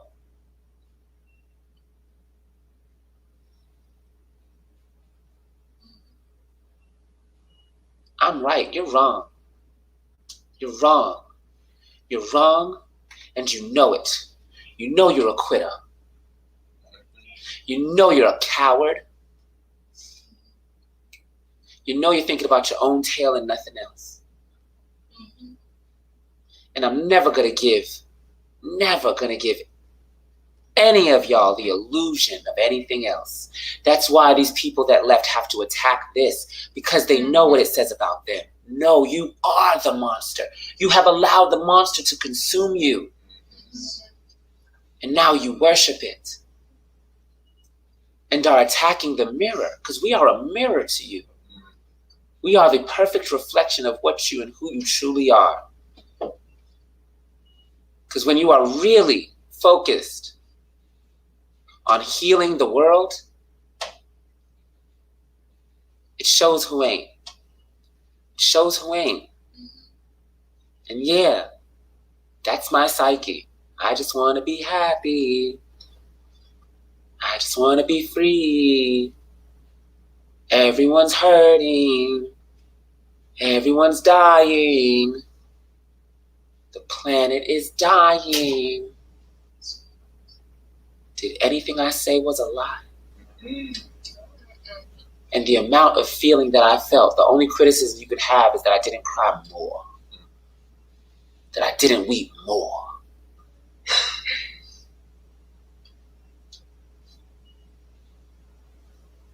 This world, because of white power, capitalism, colonialism, has become so ugly. It's hell. It's hell. It's hell. It's hell. It's hell. And I've read descriptions of hell. This one outdoes it. Land back. Land back. Land back. Thank you so much, Commander-in-Chief, for laying that out to us. And we salute you for putting this out to the world, showing the people who you are as a revolutionary and motivating the people to do the same and even more every single day, to stand up for their people and do something about this colony, destroy it and build for the people. Land back. So I would like to pass it off to spokesperson a day, because I saw a couple of questions in there from our viewers before we go off live. Land back. Land back. Thank you so much. All right, I do have a few questions. I'm going to get into the very first one. I see it is a comment from QC. Why must we as flawed colonized people lead others from a vulnerable place? Land back. Land back. Are you talking about white people? Or Why must we, as flawed colonized people, lead others to a vulnerable place? So I will say why us as colonized people must lead, right? One, we have to be very conscious about the words that we use. When we say flawed, like, what does that mean? That has no historical dialectical materialist, right? Like, what makes you flawed? First, there's no flaws in you. Would you tell a slave who has chains and whips on their back and that are pushed to pick cotton every day, you're flawed? Or would you tell the slave master that he is flawed? Who's the flawed one? The oppressors are the flawed ones. Okay? We did not put those whips on we did not put those lashes on our back. We did not put those chains on our wrist. We did not make those cotton plantations. They are the flawed ones. We are colonized. And the reason why we as colonized people must lead the revolution, because only the bottom can really understand and feel the pain that you just saw in that video, to know that I will do whatever it takes to get free, because I have been shown who you really are, and you cannot sell me nothing. George Soros, Democratic Party, the people that be selling out to them have never been to where us as poor working colonized class masses have been. You know, that's why we must lead. You know, it takes the slave to describe the world. Who knows the world better, right? The slave or the slave master? Who knows what the world actually looks like? Who knows a family better? The child being molested, or the parent who's doing it? Who has the resources, the job, the accolades? Who knows who's going to tell you the truth about the family? Land back. Land back. Land back. Thank you so much for that answer. All right. My next question is coming up from, let me scroll here. It looks like Jaybird. I just got to ask, what plants are y'all looking forward to growing on the land? Land back. Land back.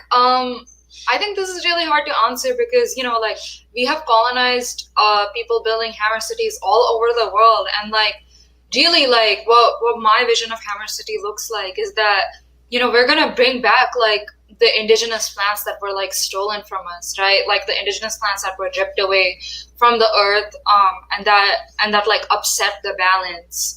Right, like, we're gonna clear the land of, like, you know, all the, like, invasive, like, ornamentals and, like, all that shit that the colonizer has put on our land, and you know, and grow things that, like, that the earth needs, you know, that are gonna help like heal the earth, and yeah, and plants are so amazing, y'all.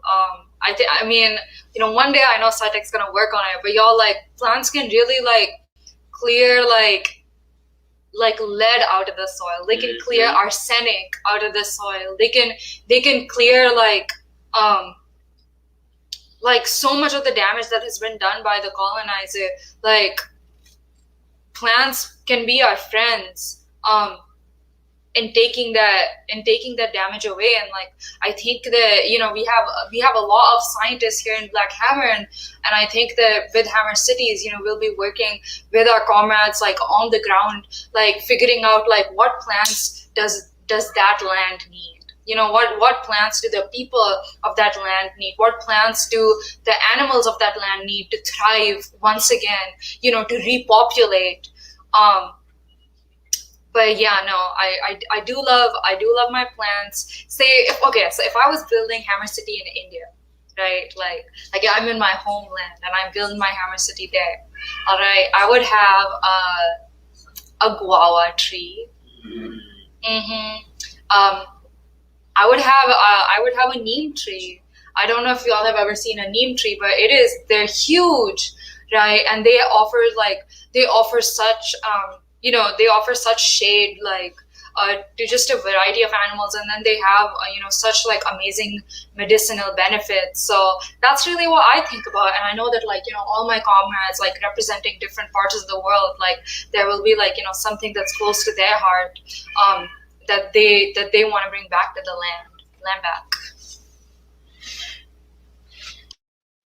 Land back, land back. I love that response. I'm really excited to see this neem tree. Hammer City's going to be popping with all this cultivation we're going to have. All right.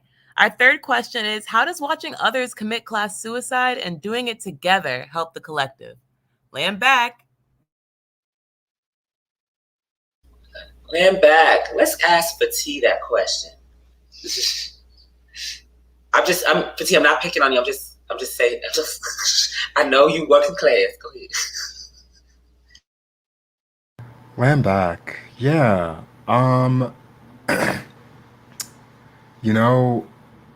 I have watched others in the organization commit class suicide. And what I noticed is in every action that they take, they really put the people first, and they understand that regardless of how much money they think that they're going to make on the colony, it's at an expense of someone else. And within the organization, because we are out doing so much work on the ground, we really see how much colonialism has taken from us, and how much colonialism will continue to take from us. And as all of us, those of us that have come from petty blue backgrounds, continue to put the masses first and commit this class suicide, we are really showing our love for the people and really showing what it means to be servants to the poor colonized working class masses. It's not easy. It's not something that you're going to wake up one day and go, yeah, I think I'm just not going to want to, deal with any petty blue actualities or anything like that. It takes hard work. And, it's the hard work that all of us do together as a collective to like wash the petty blue filth off of us, so that we can like ensure that we are actual servants to the people. And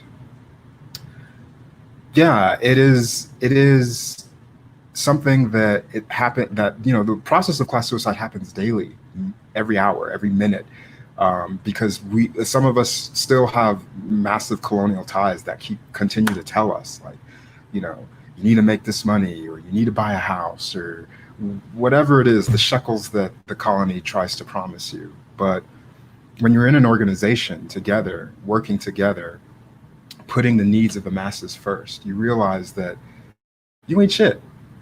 And all the things that you've ever done, all the things that you've been put through the colony, it's evil. It's just completely evil. And together, we go through that together, and we become stronger when we do that together. So yeah, watching others commit class suicide is the most beautiful thing that I've ever seen, because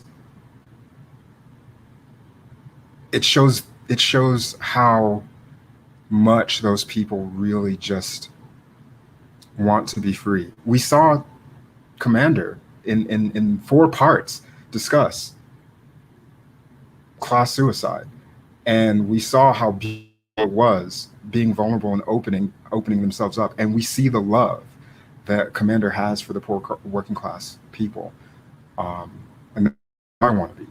I don't ever in my life ever again want to aspire to any kind of petty boo life. It's dangerous. It is counter-revolutionary, obviously, and it is backstabbing to our people, period. Like that.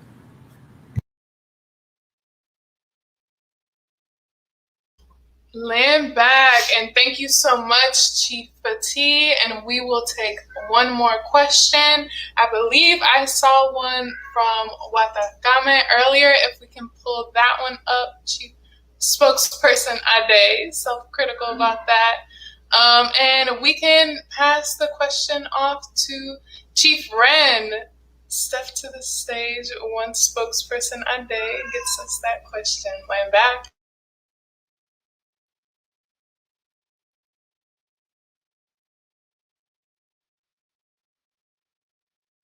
Land back, land back. This one is coming from Watakame, and it says, what was the first step to you being able to be that vulnerable with your comrades? Land back. Land back. This is funny because it was Watakame that helped me become more vulnerable. I think for me, one of the first steps that I took was honestly just getting to know them, like personally, getting to know them. See, and what CIC was saying in the first part about like getting to know your comrades like face to face. Like you don't know someone until you've met them. Like you can read their body language, you can hear the tone in their voice, you can like even just, you know, hug them or like feel their presence, like really feel their presence. And you know, I feel like with my comrades, like it's hard to do that when you're like over a Zoom, but one of the first ways that you can do that over Zoom is really just like having an honest conversation with them. And as someone in leadership, like being the first person to open it up and like to be like, hey, like this is how I can relate to what you're going through. This is how I see your struggles, and politicizing it also and connecting it to the masses. Yeah, like it makes it so that they don't feel alone and that you don't feel alone either, like by building that connection with them. So I think for me, one of the best ways for me to be vulnerable is just, you know, relating to them, I guess is that's how the best way to put it, is really relating to them, and showing that love. Whatever way that means to you. If you like to cook for people, then cook for them. If you want to, you know, make sure that they're getting up every morning, you know, simple things, whatever that means to you, right? That is like caring for them in whatever way that they need, in whatever way that you also want to do that, right? And having that conversation also, like you can have that conversation, just like it's been said multiple times, like in our character policy, maintain our character policy, like having an honest conversation about what does love mean to you, right? So yeah, going back. Land back, thank you so much, and appreciate you, Chief Ren, as well as all of our presenters here tonight during the showing and premiere of this wonderful manifesto. Victory is imminent. Victory comes every single day for Hammers, every single day in the revolution. Battle after battle, wave upon wave, we continue to advance and win every single time. So as we said before, make sure to watch out for the official drop, the full video for you. We will be coming with that real soon. That is the full video that you just saw, but we gonna give you even more. And that includes a book, a transcription of every single beautiful word that you heard, so you can spread it to the rest of the world. You better get your reading glasses ready, all right? Because, you know, I think it's in competition with quotations from Mao, the Little Red Book. It might be winning for a second real quick, because it was real and deep. So I really want to salute our Commander-in-Chief for this wonderful show of courage and bravery as a revolutionary. Land back. I wanted to say that yes, before we end it, sorry to interrupt, but I just wanted to say that yes, it was me in there, like speaking and going through that, but it was really this organization that created me to be able to come to those conclusions, and the conversations and brilliance that I've had with all of my comrades to come to those conclusions as well. And, you know, I was reading a book about children that have gone through like traumatic experiences, and that they're adults, that something bad happened like that, because they have to come to a place where they feel safe enough to actually unlock that. Like, your brain literally will not even like let you go there until you are in a place that you are safe and feel safe to do that, and like your brain knows when. And it was in this organization that I felt that. And I hope and pray that in this organization, each and every one of you will find that time and space too, and that safety as well. And so as much as it is me, it is you as well, because we are one. Touch one, touch all. Land back. So I really want to thank everyone for being here tonight. But we also, again, are raising money for cities across the world, as well as resources for our people on the ground. You know, we be feeding people, clothing people, housing people, making sure that they get the PPE that they need, because, honey, this variant is going wild on our people, and we got to make sure that we are getting those resources to them. So, Chief Petit, let us know how much we made tonight. Land back. We are currently at $1,639, and my math tells me we are $61 away. So, is there anyone that can pledge? I don't know how many people are watching, but is there anyone that can pledge a couple dollars to get us to our goal? I will even pledge another $25 to get us closer to that goal. Y'all, we got to do this right now. We are so close. This is how close we are. We're so close to the goal. We got $6 from Black Hammer Defense. We are so close to the goal, but we are so close to our liberation. And that is why it is so important that we continue. Oh, $61. Black Hammer Defense got $61 and we're done. See, we smash the goal, we meet the goal. That's what hammers do. Land back. Yeah. Land back. We're going to be in our Hammer City so quickly. And thank you so much, Chief Petit, as well as to everyone that donated tonight. We love y'all all so much. And thank you for attending this Tuesday rally. We will see you all next week, Tuesday, 7 p.m. Eastern Standard Time. And make sure to join us at blackhammer.org/join. Land back, y'all. Land back.